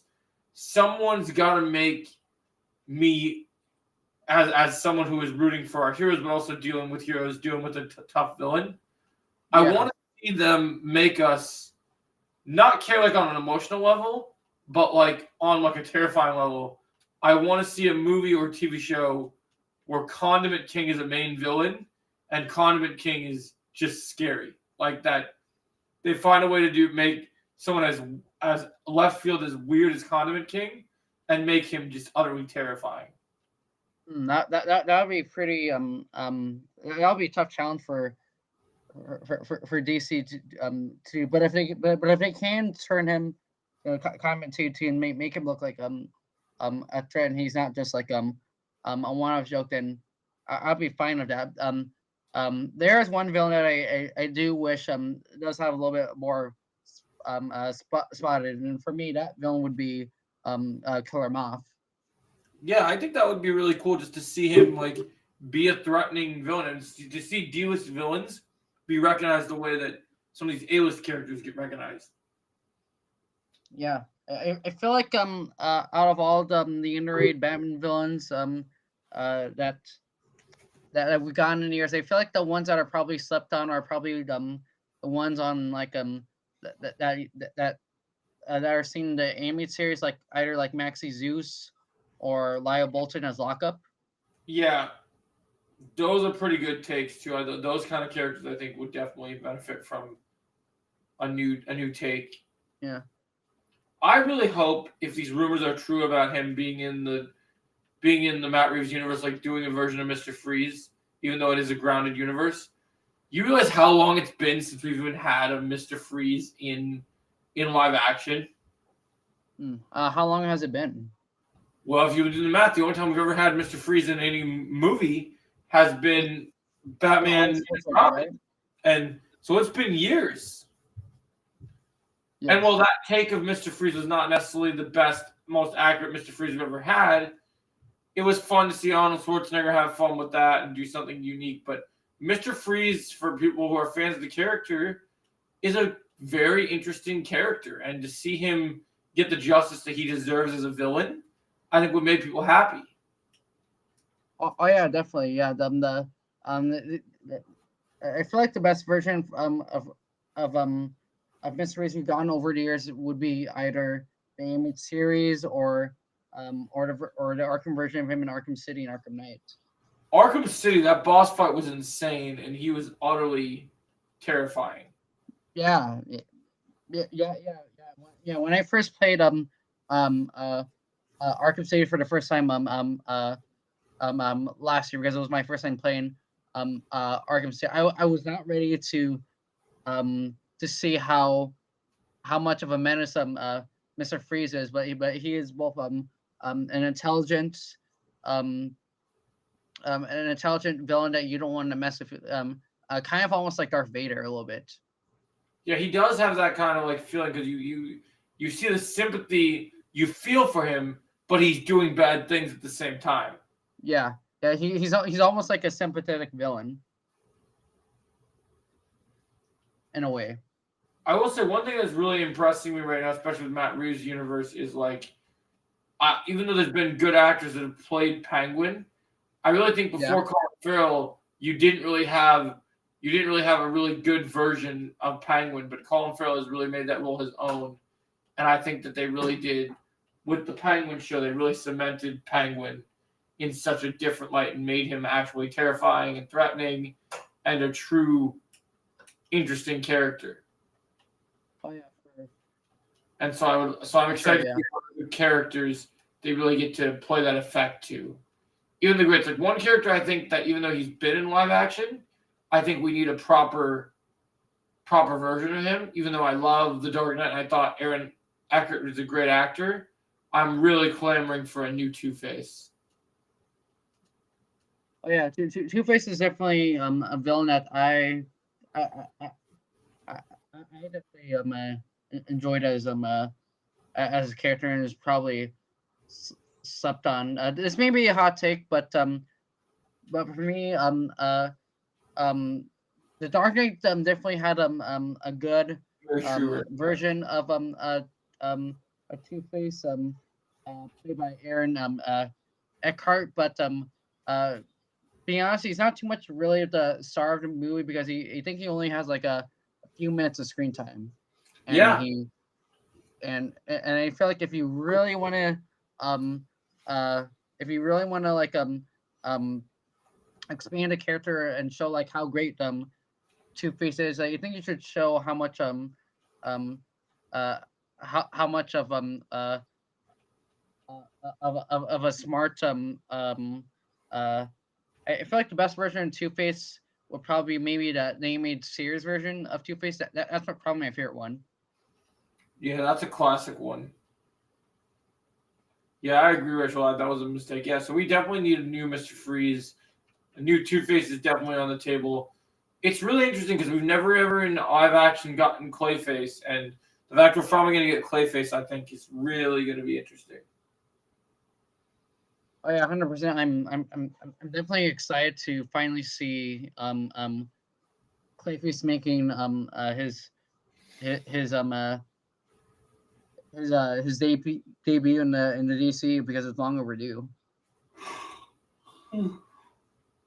Yeah, I think I'm enjoying these conversations. I'm getting a little tired. I need to take a nap before I cook some content. So I think I'm going to end the stream here because I'm getting really tired. Okay. But I really enjoyed everything. No problem. I really love talking to you, and I hope we get to do more streams like this together very soon. Oh yeah, for sure. Yeah. For sure. Yeah. Doing these streams, definitely. Yes, I did. It definitely sounds pretty. Yeah. Well, you'll definitely get some good videos to look forward to because I got these conversations gave me a lot to think about, and I have big plans for what to do. Like my DCU videos are going to be packed with really good lore facts, and I've actually been kind of trying to get into doing more videos lately. Even though I enjoy doing videos with my face on camera, I'm starting to do a lot more voiceover videos, and I'm going to start to kind of get into that stupendous wave level of doing a lot of lore videos. Like one thing I want to do today is I've been working on it for a while, but before we started the stream, I finally finished my script for my Anakin versus Paul Atreides video. So I'm hoping to get that. You're close to uploading it now. Yeah, I got to record it. I needed to get the script done for it. Oh, it's all good. I'm sorry. Alrighty, yeah. But yes, you got lots to look forward to, man. I'll probably do a video game stream later tonight on some games and stuff, and continue more conversations. I'm really enjoying talking with you guys, and it was super fun. And I hope we get to have you on more episodes, man, because I really love what you have to say about DC. I really want you on my team because I really think that this could be the next stupendous wave, the next theory. Like, we could do some amazing work here, and I really am hoping. Yeah, definitely. I think we could probably have like a name to like to the wave. Maybe if you want to for like if I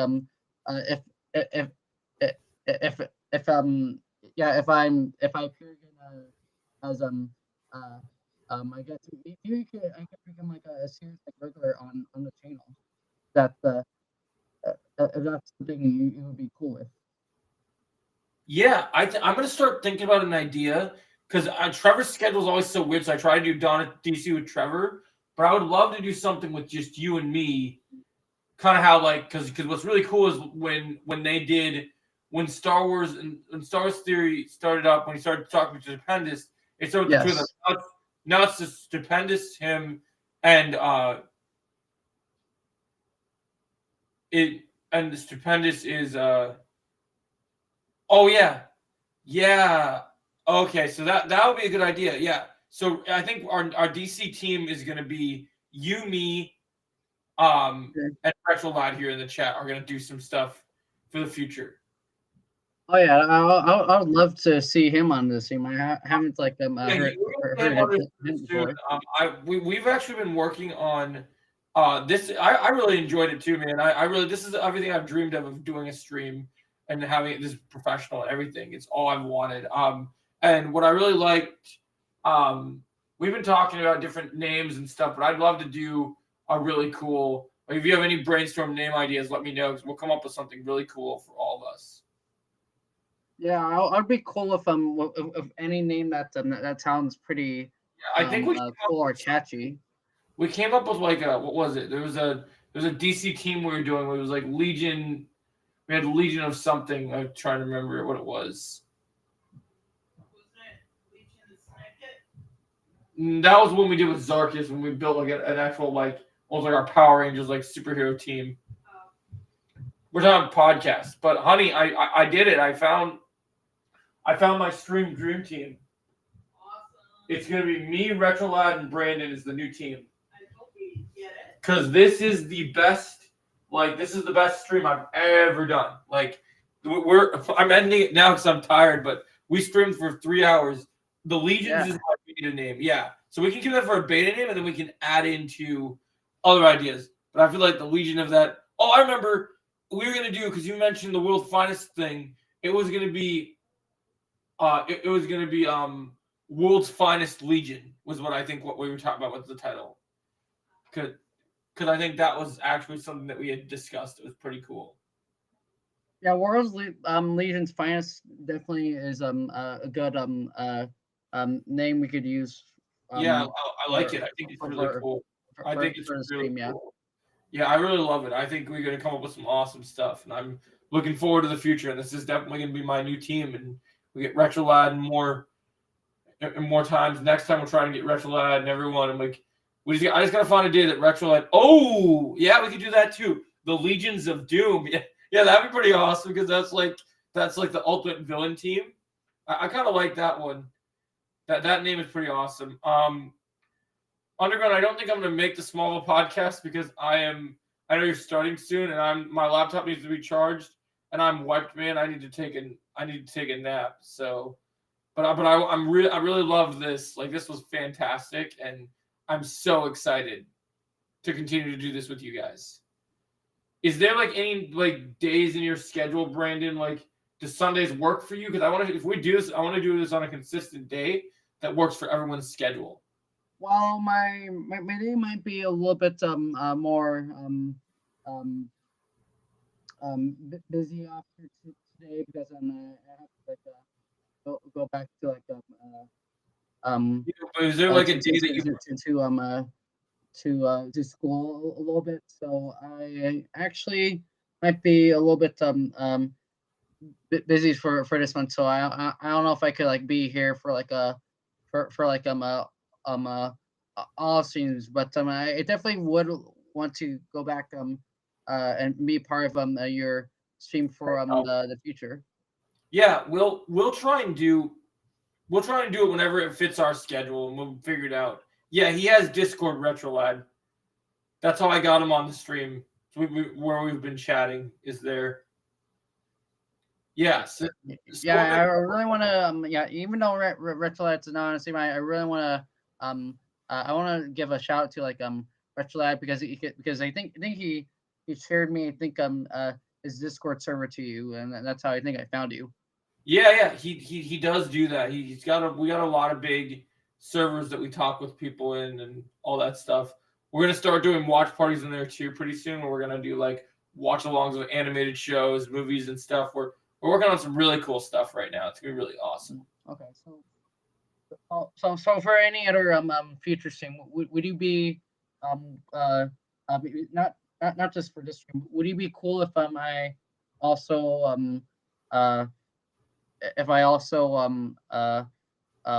was a guest on for your streams too? Well, for watch parties? Yeah, man. Anytime that we get you here, we definitely are hoping to have you around more often, my friend. So I'm definitely, whenever you're down, I'm always ready. I'm always willing to send invitations out and make this a regular thing. Do what I can and get people really in the crew that really work, that really have a lot of love, and just I love it. Oh yeah, of course, Underground. I'm sorry I can't join the Smallville podcast today, Underground, but I'll be there next week for sure. I didn't have any time to do any of my homework this week because I was so busy working. But I'll try to get to it next time. I'm just wiped. I need to take a nap and regather myself because I want to cook some big videos. Doing good. Happy New Year to you, Calvin. Yeah, it's been a long day. I worked super early today, and it's already 7, and I don't have to work tomorrow. Creating our own league, yeah, it's pretty awesome. Retrolad creating our own league. So I definitely want to get some rest. I really want to cook some really good videos for you guys because we had some great topics for DCU stuff. There's a couple stuff I want to mention. Like Retrolad had this brilliant idea about his video game world. He sold me on that Batman idea about the video game prequel years. I really like that. I really think that's a really cool concept. But yeah, it will be fun to do all the watch parties and stuff and do all more stuff in Discord and a lot more fun stuff. But yeah, I like Restream. Once we got it all figured out and all worked, I had to turn off the fan and do a million other things, but it all worked out, which is great. So I'm loving that. You think? Yeah, AJ? I definitely feel very happy to be part of your stream. And I feel like I feel like if we do maybe a little bit more of this, I feel like we can become Yeah. the next big nerd next big nerd theory. Yeah, that's what I'm hoping for, man. I'm really hoping to hit that stride, to really make a stream that people really care about and to let people really feel something that they love and really enjoy, and people have a place to talk about these things, because I think that's what really matters. Yeah, man. I'll be tweeting about it, Retro Lad. That's one of my dream castings. I mean, if Scott Adkins joins the DCU, man, Marvel's done, because that dude's incredible. Do you mind if I stop yeah I stopped sharing like my screen for like doc, because I thought we were done. That makes sense. Yeah, that's all good. I hope you can understand my accent because I'm from England. I think he'll understand you fine, Retro Lad. He'll understand you just fine. Yeah, I'd like to temporarily up with you guys to talk about stuff like these. Of course. You can always be teaming up with us underground. You're always welcome. If you're still awake when I wake up from my nap, man, we can hit some Fortnite and do some stuff together too. So we'll see what's kind of vibing tonight and see what happens. I'm kind of watching through a few shows right now, so I'm gonna try and get caught up on my shows, get some good videos out tonight. Lots of good stuff is happening. Yeah. So I have a quick question before we Well, go ahead before we end it. Yeah, go ahead, man. Oh yeah, so also we discussed today with about like DC, and this did feel like a DC podcast, because yeah, both you, me, and also like Everyone who's here, yeah, Pixar. yeah, and your friend your friend that was here Oh yeah, Marcus, yeah. I really liked all the stuff that we said today about like about how great DC is going to be under like James Gunn and stuff, and it's sounds very exciting. Yeah. The more we talk about it. I agree. Yeah.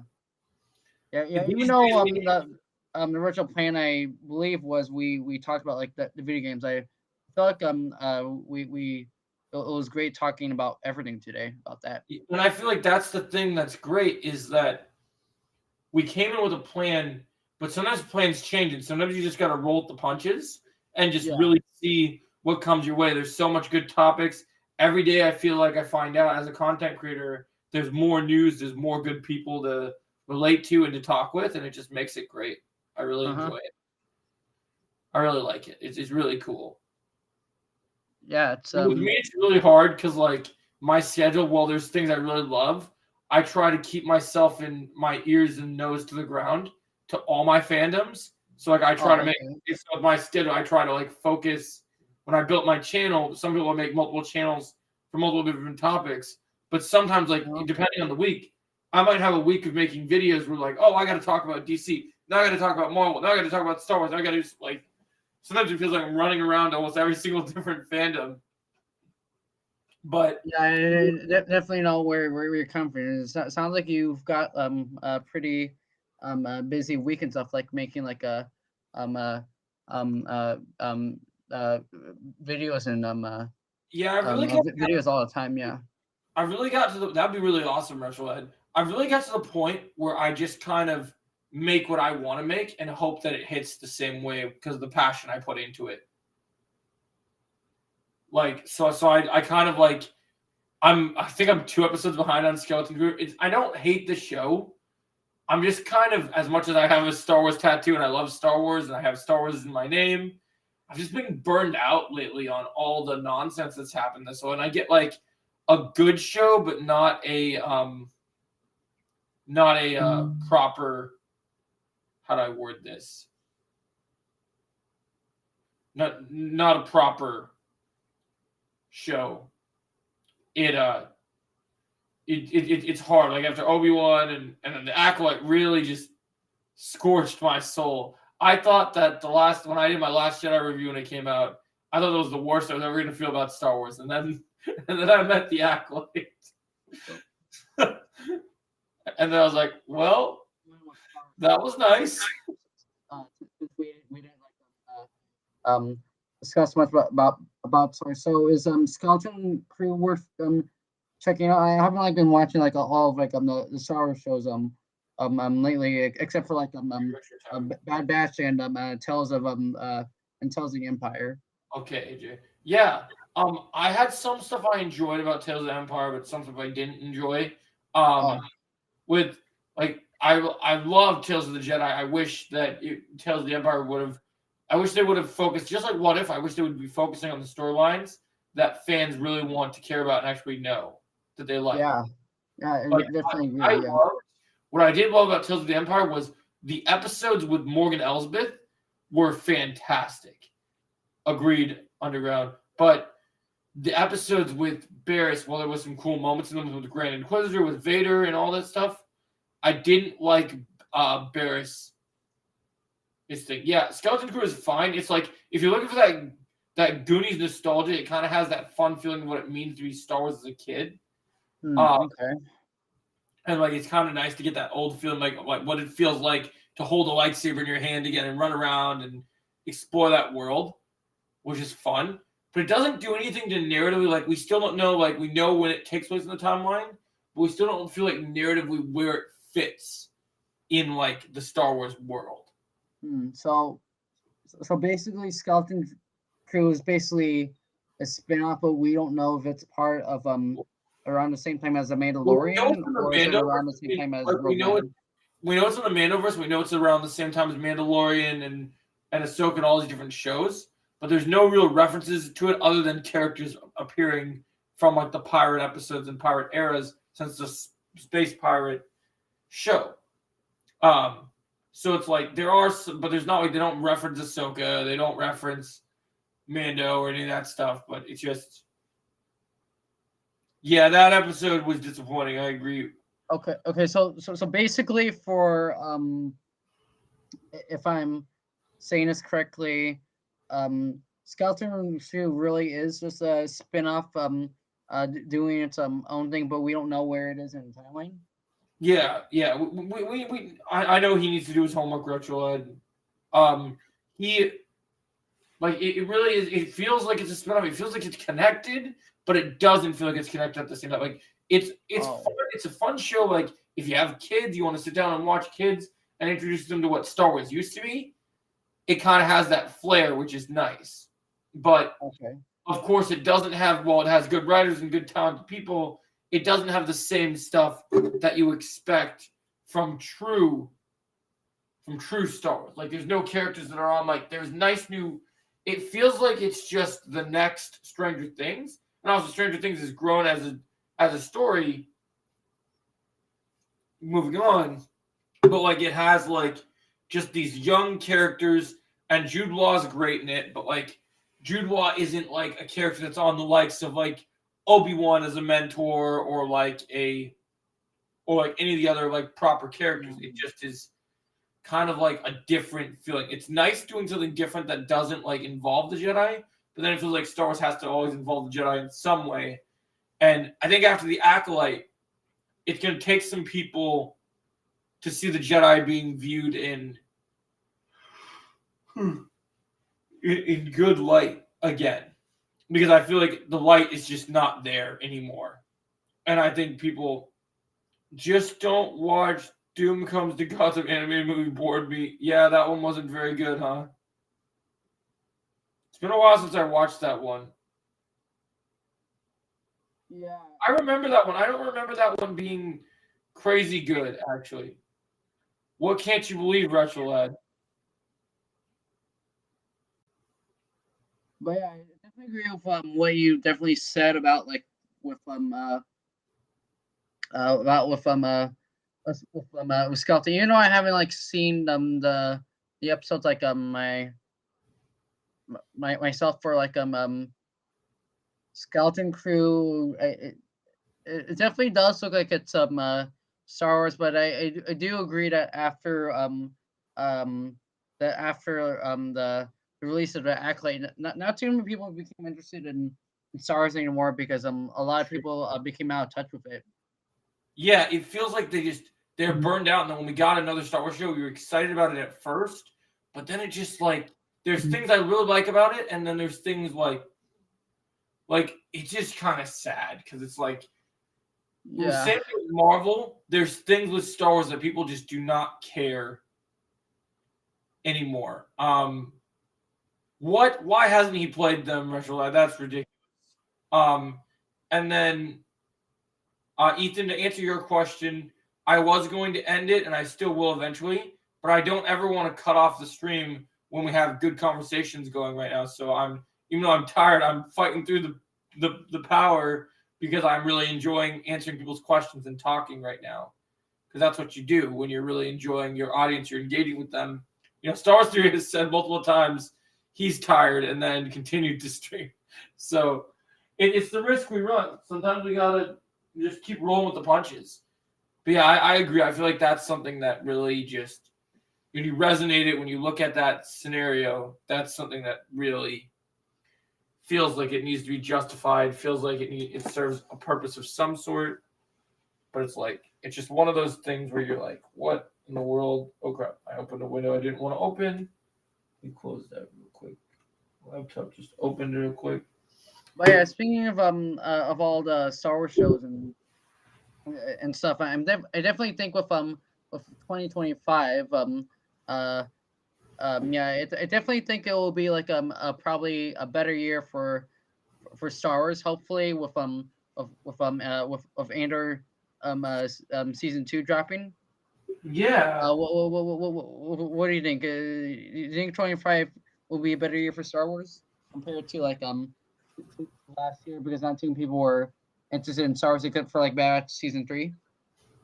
Thank you, my friend. Yeah, if they actually hire the right people, then I think that they'll have a chance. Like if we can actually get the right people to actually be a part of these franchises and actually work hard. Yeah. Okay, that's a fake leak. There's no way I'm gonna believe that.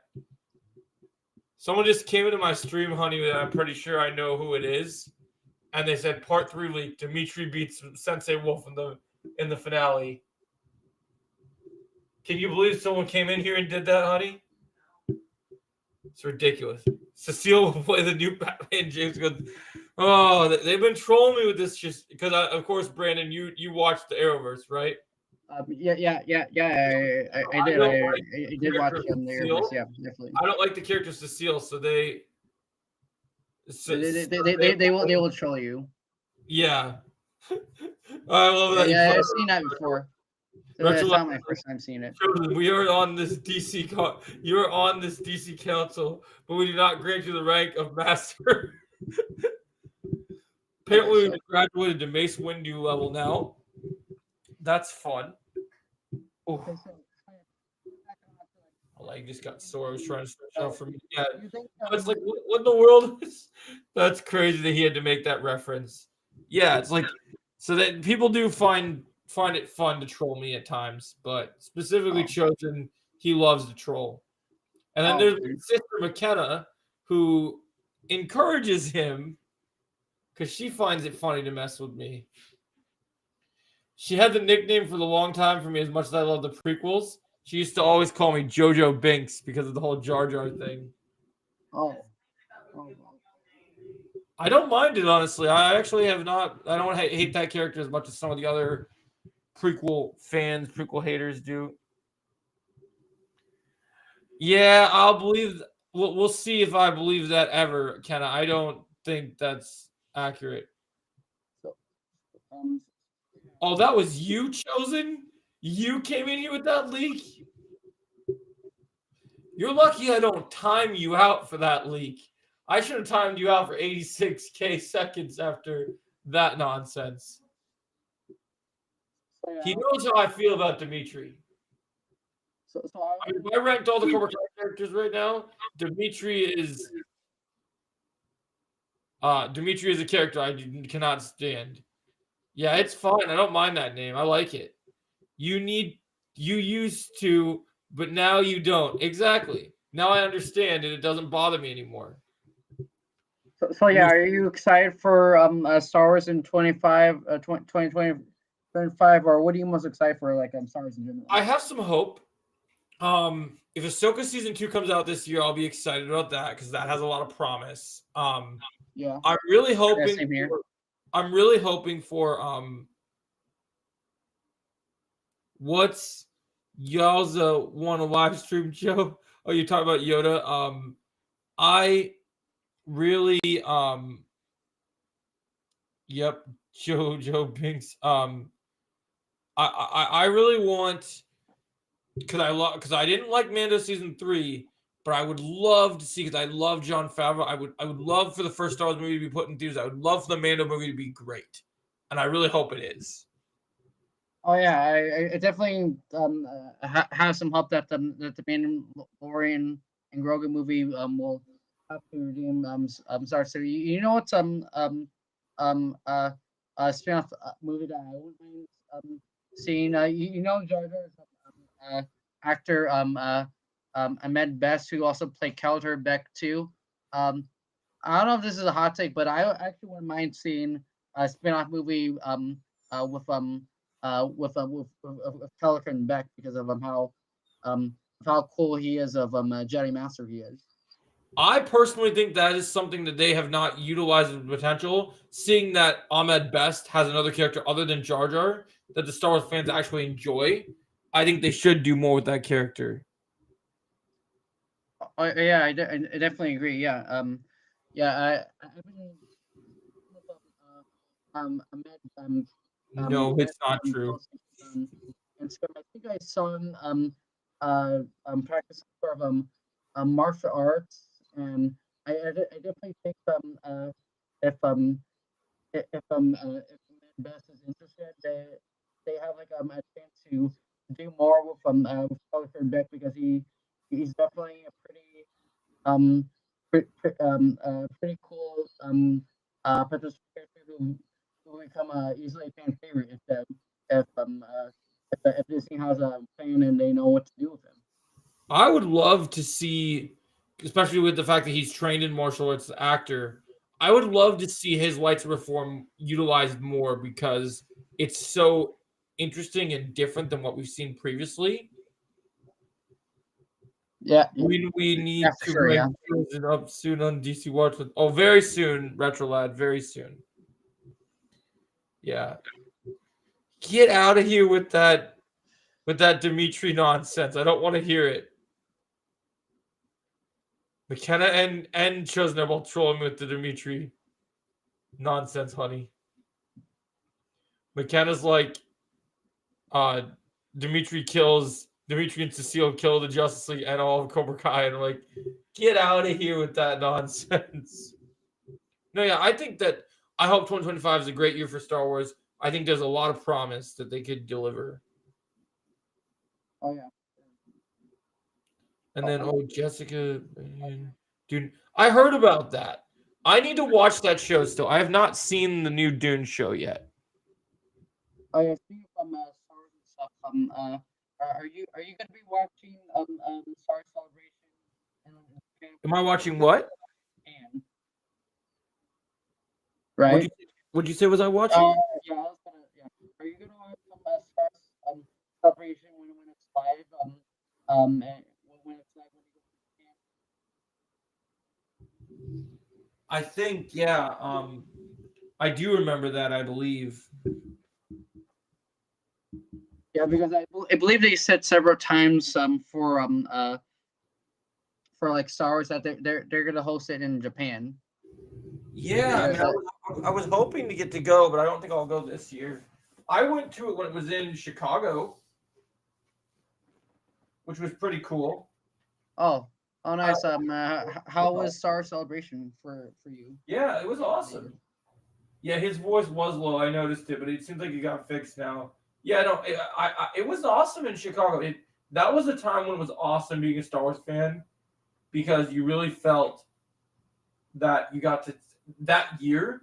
There was so much good stuff happening because that was before Rise of Skywalker came out.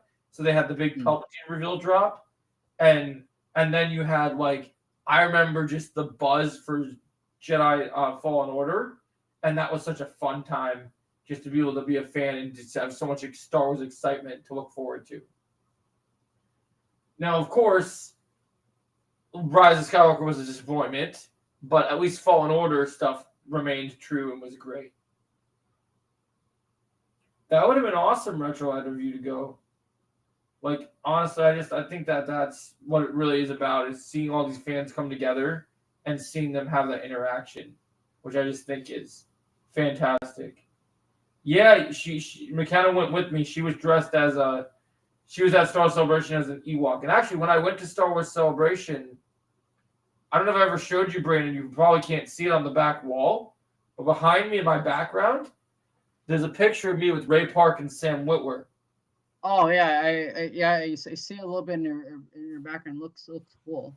Let me see. There's a better image of it. I turned the screen so you could see it better. Oh, So I see it now. Yeah.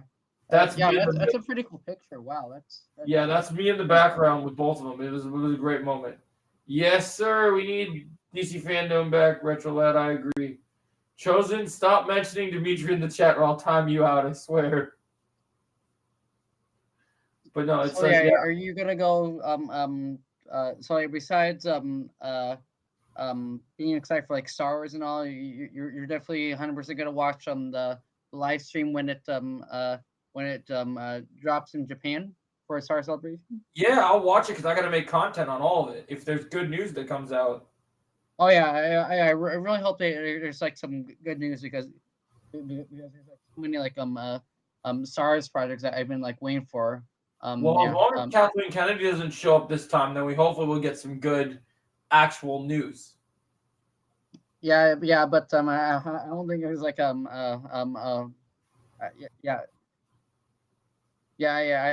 don't want to see Captain Kennedy, but I don't think Disney would ever have like a celebration about her because she's our president. There's no way to undo that.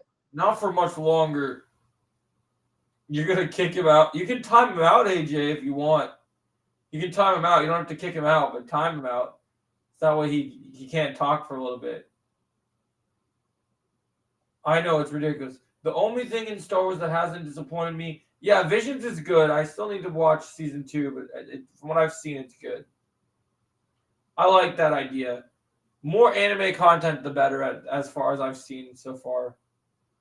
But Star Wars projects, the game Star Wars Eclipse or the Knights of Old Republic game are they even still making this point? I haven't gotten any news about that lately. Yeah, from what I heard, I think they moved the Old Republic stuff to a different writer. Yeah. I've heard that they both have some development issues, and for like Star Wars, because I don't think they've started on it yet. Yeah, I mean, it will be interesting. I mean, Eclipse, I really want, with all the time they're putting into it, I really want it to really happen. Like, I really would love to see that game be awesome. Yeah, that teaser trailer that they showed, it looked interesting, but they haven't showed like much progress. So, but I hope they could make it interesting when it comes out. I just thought it was just because of that game they wanted to be so great that they just took extra time to make it. Yeah, I really hope they don't rush that game because I feel like Star Wars Eclipse has potential to be the next Knights of the Old Republic. Yeah, let them just take their time with it and make something truly groundbreaking. That's the thing they need to realize with these companies. Like, yeah. I see people get mad about the Batman 2 getting delayed so many times, but if Matt Reeves isn't happy with the script they're making for it and he wants a really good script, we can wait till 2027. It's not a problem. Like, it sucks, but I'd rather things be delayed and be prioritized than things being rushed out and not delivering a full product. Yeah, that's very true about like how like most um movies, games and shows have have unfortunately looked lately. Yeah, It feels cheap. Like, it feels like they've spent these huge amount of money in these projects. They don't turn out as good because they're not putting as much effort into them. They're so worried about release dates that they don't care about the quality of the project. yeah, that's definitely very true. I don't know what's going on with the Knights of the Old Republic remake, but I think the last I heard, I think they switched developers, if I'm correct. I did just hear that they were doing. There's a lot of Old Republic news being worked on right now. Like, I heard there was new talk of a new show or a new movie that was being rumored, and then they might. I'm assuming that reboot game is probably still on the table. It just depends on what the studio is going to do with it. I am a little hesitant because I saw the name of the team that they gave the Star Wars game to, and because of what they did to a certain other game, I'm not a super big fan of them, which was that the Embracer Group was the one that was supposed to be working on the new Old Republic remake. And if you don't know the story with the Embracer Group is the one that killed the Avengers game. Oh, no. I actually didn't know who the group was. For I was that you're telling me that the new developer was like Aspire for the Knights of the Republic remake. Yeah, well, maybe they've got a different director. Never happening, Kenna. That's funny. So yeah, I think that's pretty interesting. Actually, that's hopefully this new developer knows what they're doing. Yeah. But yeah, I definitely enjoyed the stream for sure. But yeah, 2025 is definitely going to be an interesting year for I think all the franchises, Star Wars. I hope that all these. I hope that all these Marvel and DC. I hope that all this stuff just starts to fire on all cylinders. Like, to me, what would make me really happy is like all these multiverse crossovers in Marvel is really cool, but I want Marvel to have just one standalone project that stands on its own, and it's just the script, the story. It's just fantastic in its own right as a solo story, but then also expands the world, right? Yeah. So if Daredevil Born Again is the best thing that Disney Plus Marvel's ever put out, I'll be so happy because then you'll be able to really have it's like Rectalad said in the stream. It truly is Marvel's Batman. It's got such a rich world, that street level world that the original show is so good. If this new show is half the show the original show is, and that's why they had to do all the creative rewrites, I'll be so happy about it. I'm definitely excited for Daredevil Born Again Born Again and see Charlie Cox finally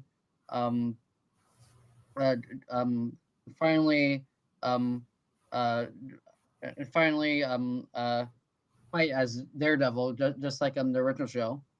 I agree with that one, Retro Lad. I'm the same way. Like I'm excited for Secret Wars, but man, if Daredevil and Spider-Man 4 aren't good, I'm not gonna be watching Marvel again for a long time. Like, my favorite Marvel characters are and X-Men. Yeah, Marvel characters and X-Men are cool. Yeah, my favorite Marvel character is Daredevil. Period. So I have a lot of high hopes for Daredevil Born Again being great, and I think it's just really sad because I keep forgetting that we're in January, and ever since they showed the first trailer for Brave New World, we're literally about to get a big Marvel movie in a month, and it doesn't even feel like it's even going to be here because I just don't. I love Sam Wilson as a character. I love what they've done with the Captain America franchise, but I'm so nervous. I did this big video about why I don't think it's going to live up to the hype. I don't know if you watched that video, Brandon, but I go over all the. No, I think it came out a couple days ago. You're feeling worried that that you don't think Captain America 4 will be big as the other three Captain America movies. Yeah. So what makes you a bit optimistic about it? I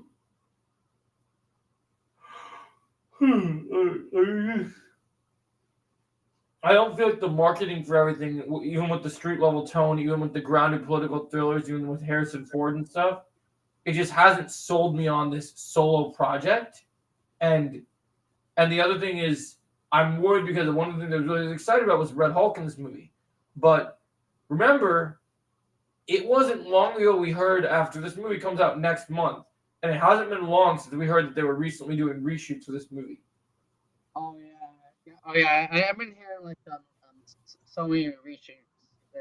And this many reshoots. This Captain America movie I think has lots of problems. A lot of reshoots. Not only that, but also replacing directors too. I heard but I think I also heard there was a real controversy with one of the new characters they introduced to. I think it was Sabra.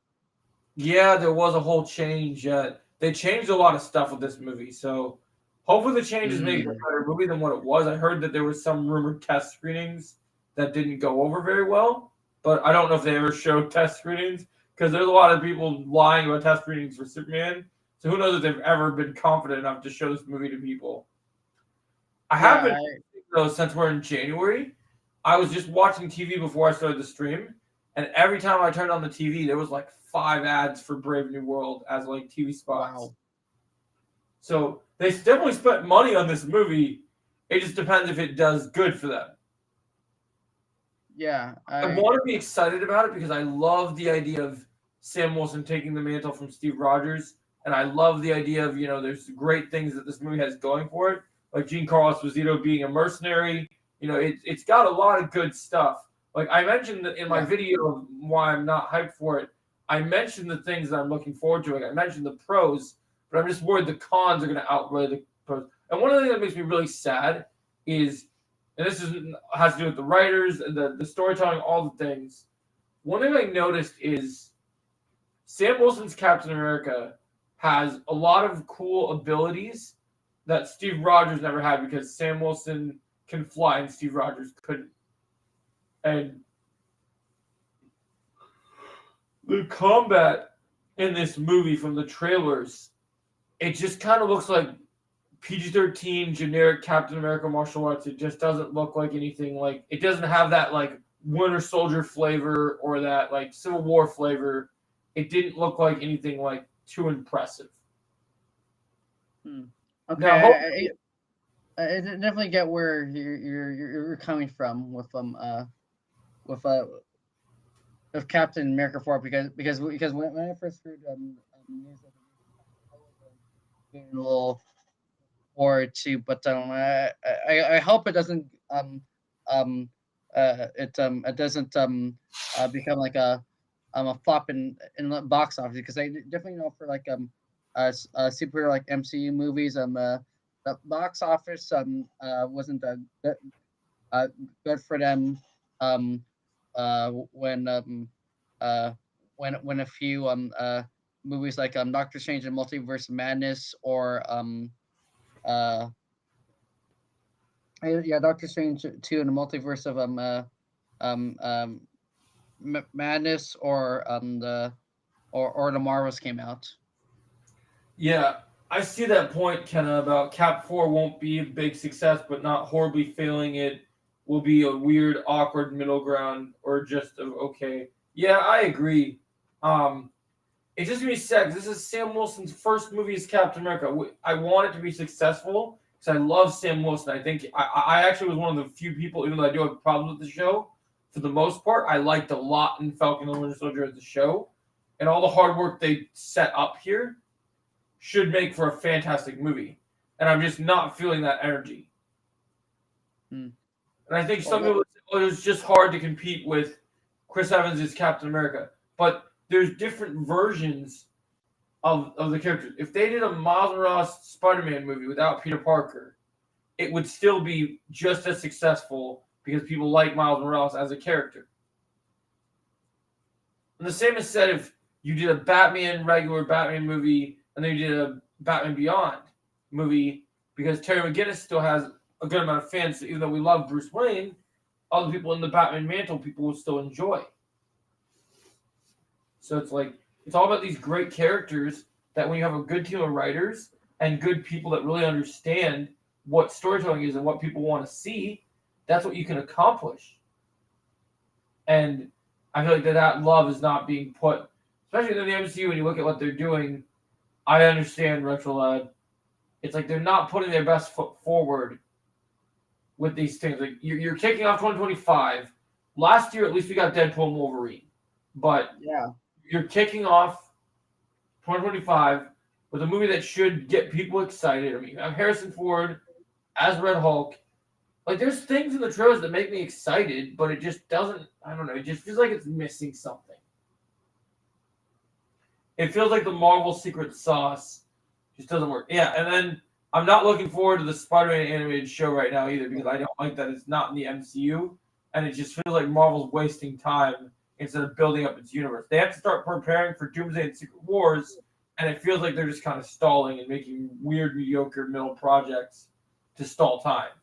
So I have a question. You think you think Captain America 4 is missing certain elements that that was in the previous three Captain America movies, like Winter Soldier? Yeah. What is it missing to you that that's not that it's not capturing to make you interested in it? Doesn't have that Marvel magic. I know we're in a new phase of Marvel and there's new stuff happening, but it's just like Captain America is one of my favorite characters, no matter who has the mantle, whether it's Bucky, whether it's Steve, whether it's Sam. And I don't see Brave New World and go, new Captain America movie. I can't wait for this. And that makes me sad. Hmm. You know what I honestly think, and this is crazy, because I enjoyed Falcon and the Winter Soldier, I think the movie would be better. I know he's going to be in Thunderbolts, but I think if the movie, instead of Sam and his sidekick that he's got in the movie, the other pilot, I think this movie would have been better if Sam and Bucky were in this movie together. I feel like that would make it better, because then you could have built on, in Falcon and the Winter Soldier, even though we only had so many episodes, they built such great. Oh, that's true. I personally don't think it really matters. Oh, are you talking about the race swapping, or are you talking about what I said about Bucky? The race swapping is a bit bad, but I feel like the thing with that movie is just like, I don't know, the magic. I feel like they need some chemistry, and one of the things I'm worried about is I don't know if you saw like the promo art that came out, because we know that the leader from Incredible Hulk is even in this movie. Oh no, I haven't seen like the promo art for that but I have seen the posters for like for Brave New World, like with the Red Hulk the Red Hulk smashing Sam's shield. I'm just worried about the CGI for the Red Hulk. I remember when that last trailer came out at Comic-Con, that wasn't that long ago, and it just did not look like that CGI was done. And when Marvel did Phase 4 and started Phase 5, they had this saying, oh, we'll fix it in post. So they'll fix it right as before the movie comes out. And every time I've seen a new ad or a new television thing, that it doesn't look like the movie's that much better. And even though this is a bad example that I enjoyed the movie, do you remember when Black Panther came out, the first one? You remember the I definitely remember the year Black Panther came out in 2018, right? Yeah, in 2018, when they showed the scene in the movie with Killmonger and Black Panther in their suits fighting in the train, right? Yeah. When they showed the trailers and they showed the clip, and I released it like almost a month before it came out, I was a little worried because things did not look good with it. And while I love that movie, the CGI in that final battle doesn't hold up. It looks like a PS2 video game graphics. Like, it's so bad.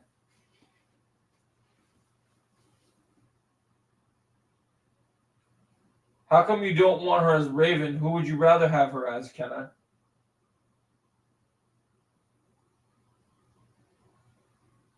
wouldn't you rather her join DC over Marvel, since she's a big star? But yeah, I feel like, I just feel like some of this stuff is just missing, and it's sad. Like, I'll see Brave New World. I'm just not at that excitement level. And the fact that we're a month away from it, and it's just like, normally when a movie is a month away, I get really excited and get excited to be, as a film buff, as a fan of cinema, I get super stoked. And I'm not stoked. Yeah, that's actually pretty good take about Captain America for Brave New World. Yeah, when I saw trailers and when I saw Bucky and like Thunderbolts, I was kind of skeptical too about like why he wasn't with Sam Wilson as the new Captain America because I thought they were going to like stay together as a new duo for that's what I thought when I watched the Falcon and Winter Soldier show.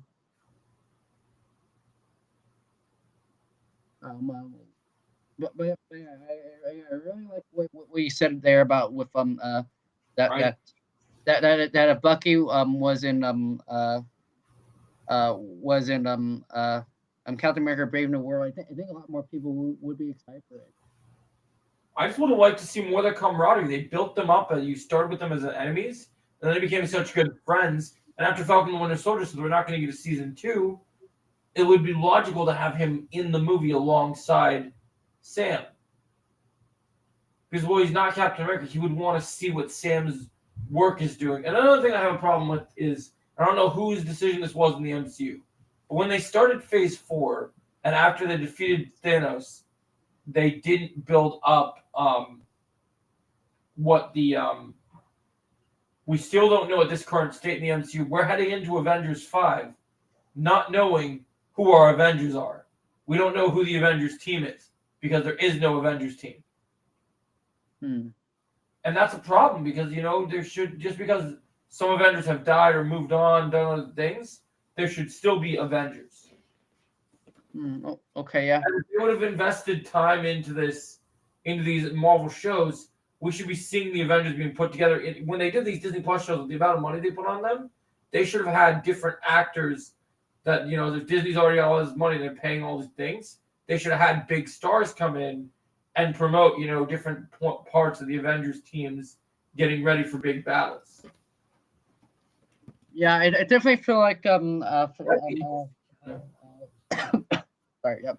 I definitely feel like for like Marvel Phase 4, they could have probably made up a lot more hype for like all of them for connecting all of like the shows to like the movies because I kind of feel like most of the movies and shows kind of feel like a little bit disjointed. It kind of feels a lot like a lot more like a side quest rather than when you play something it feels like cohesive and stuff. Yeah, I feel like the only time the MCU was very cohesive is when they made Shang-Chi or when they did Spider-Man No Way Home. Yeah, I agree, Retro Lad. I think it's way too much. 9 projects is way too much. And I think that DC taking their time makes much better sense and gets people excited. But with your thing, on that, I think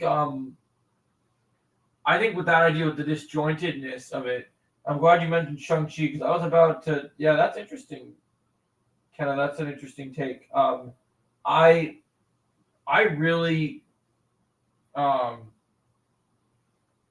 best way to put this is, I really think Marvel is dropping the ball on one of their particular newer characters, which is Shang-Chi, because that movie did super well, and it was super loved by fans, and they've done nothing with this character since he showed up. Oh yeah, I feel like Marvel's is like sleeping on like on the character of like Shang-Chi, and I'm even more surprised of like why his secret movie with Simu Liu hasn't been made yet.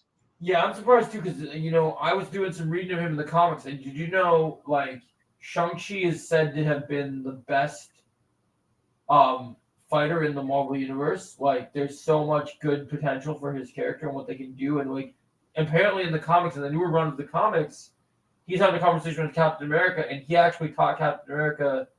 Like, he started using, like, in terms of X-Men, he started using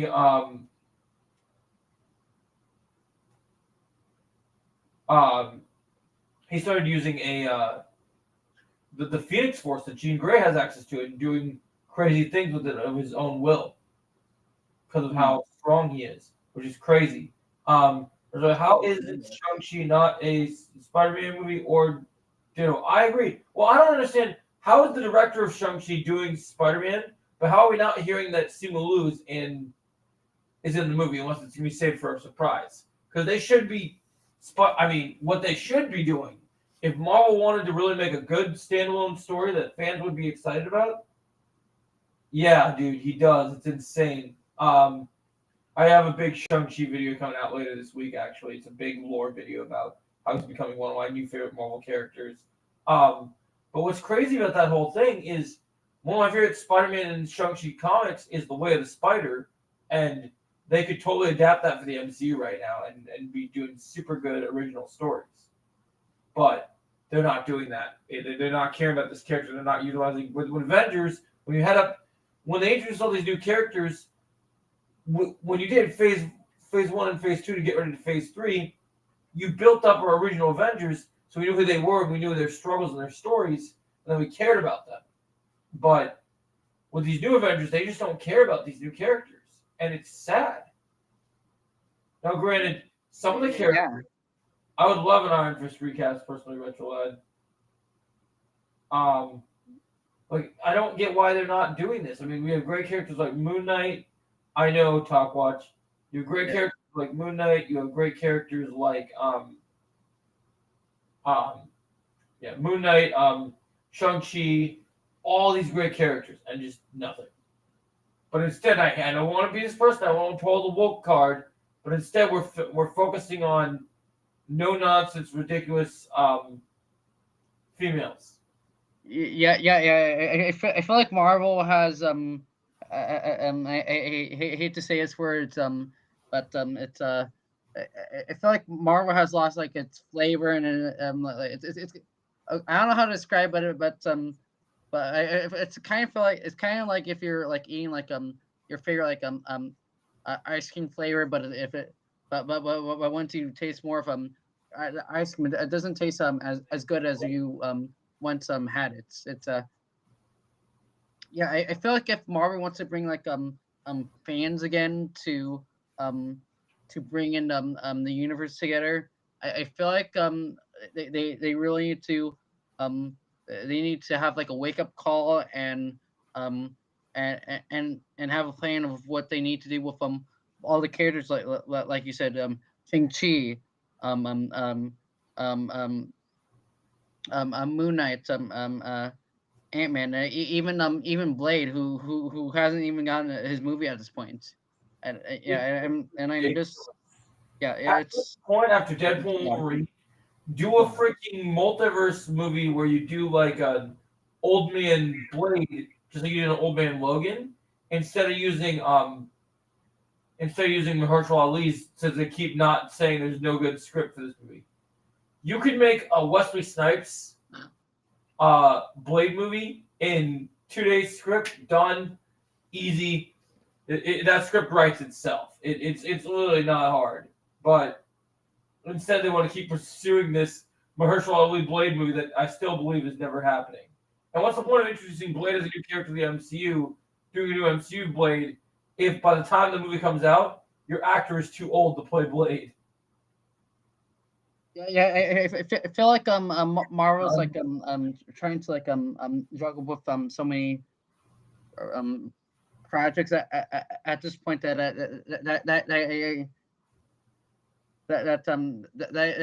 think the Blade movie will probably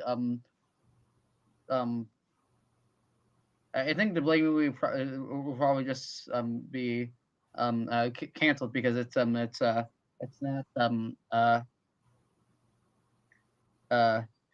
because unless they're actually trying at this point and actually care about making like superhero movies, kind of like Deadpool, Wolverine, or No Way Home. I kind of feel like the MCU needs to really actually try again if they need to, if they actually want to keep fans interested.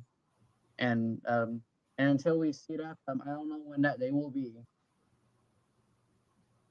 Sorry, boss. I'm gonna retro that. As much as I'd love to play Fortnite, I'm gonna hop off soon because I've been doing a stream for 4 hours. I'm just talking to Retrolad right now because they're asking me to play Fortnite. I'm like, I want to take a nap, boss. I'm beat, but it's been a long day. When you work as early as I do, but I really it's definitely a long way for me too. Thanks for inviting me to like the channel so we could so we could like talk about like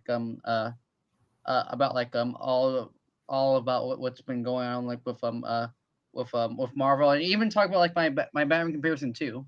Of course, man. Yeah, anytime you want to talk about anything, we don't always have to do streams. You can also just like reach out to me in Discord. We can have video calls and we can chat and whatever you want, man. We'll get it figured out. 'Cause I really enjoy talking to you about this stuff. So yeah, agreed. But yeah, I really hope Marvel figures something out. Yeah, out because videos about Marvel needs to fix some stuff very soon. But yeah, thanks for coming to the stream, guys. I appreciate it. I gotta get some rest so I can cook good videos for you guys. I hope you guys enjoyed the stream. This is one of the best ones ever. I definitely enjoyed the stream too. I can't believe we streamed for 4 hours, but we did it, and that's that. Like, share, and subscribe. And as always, have a great day, and I'll catch you in the next stream or video. Thanks, guys.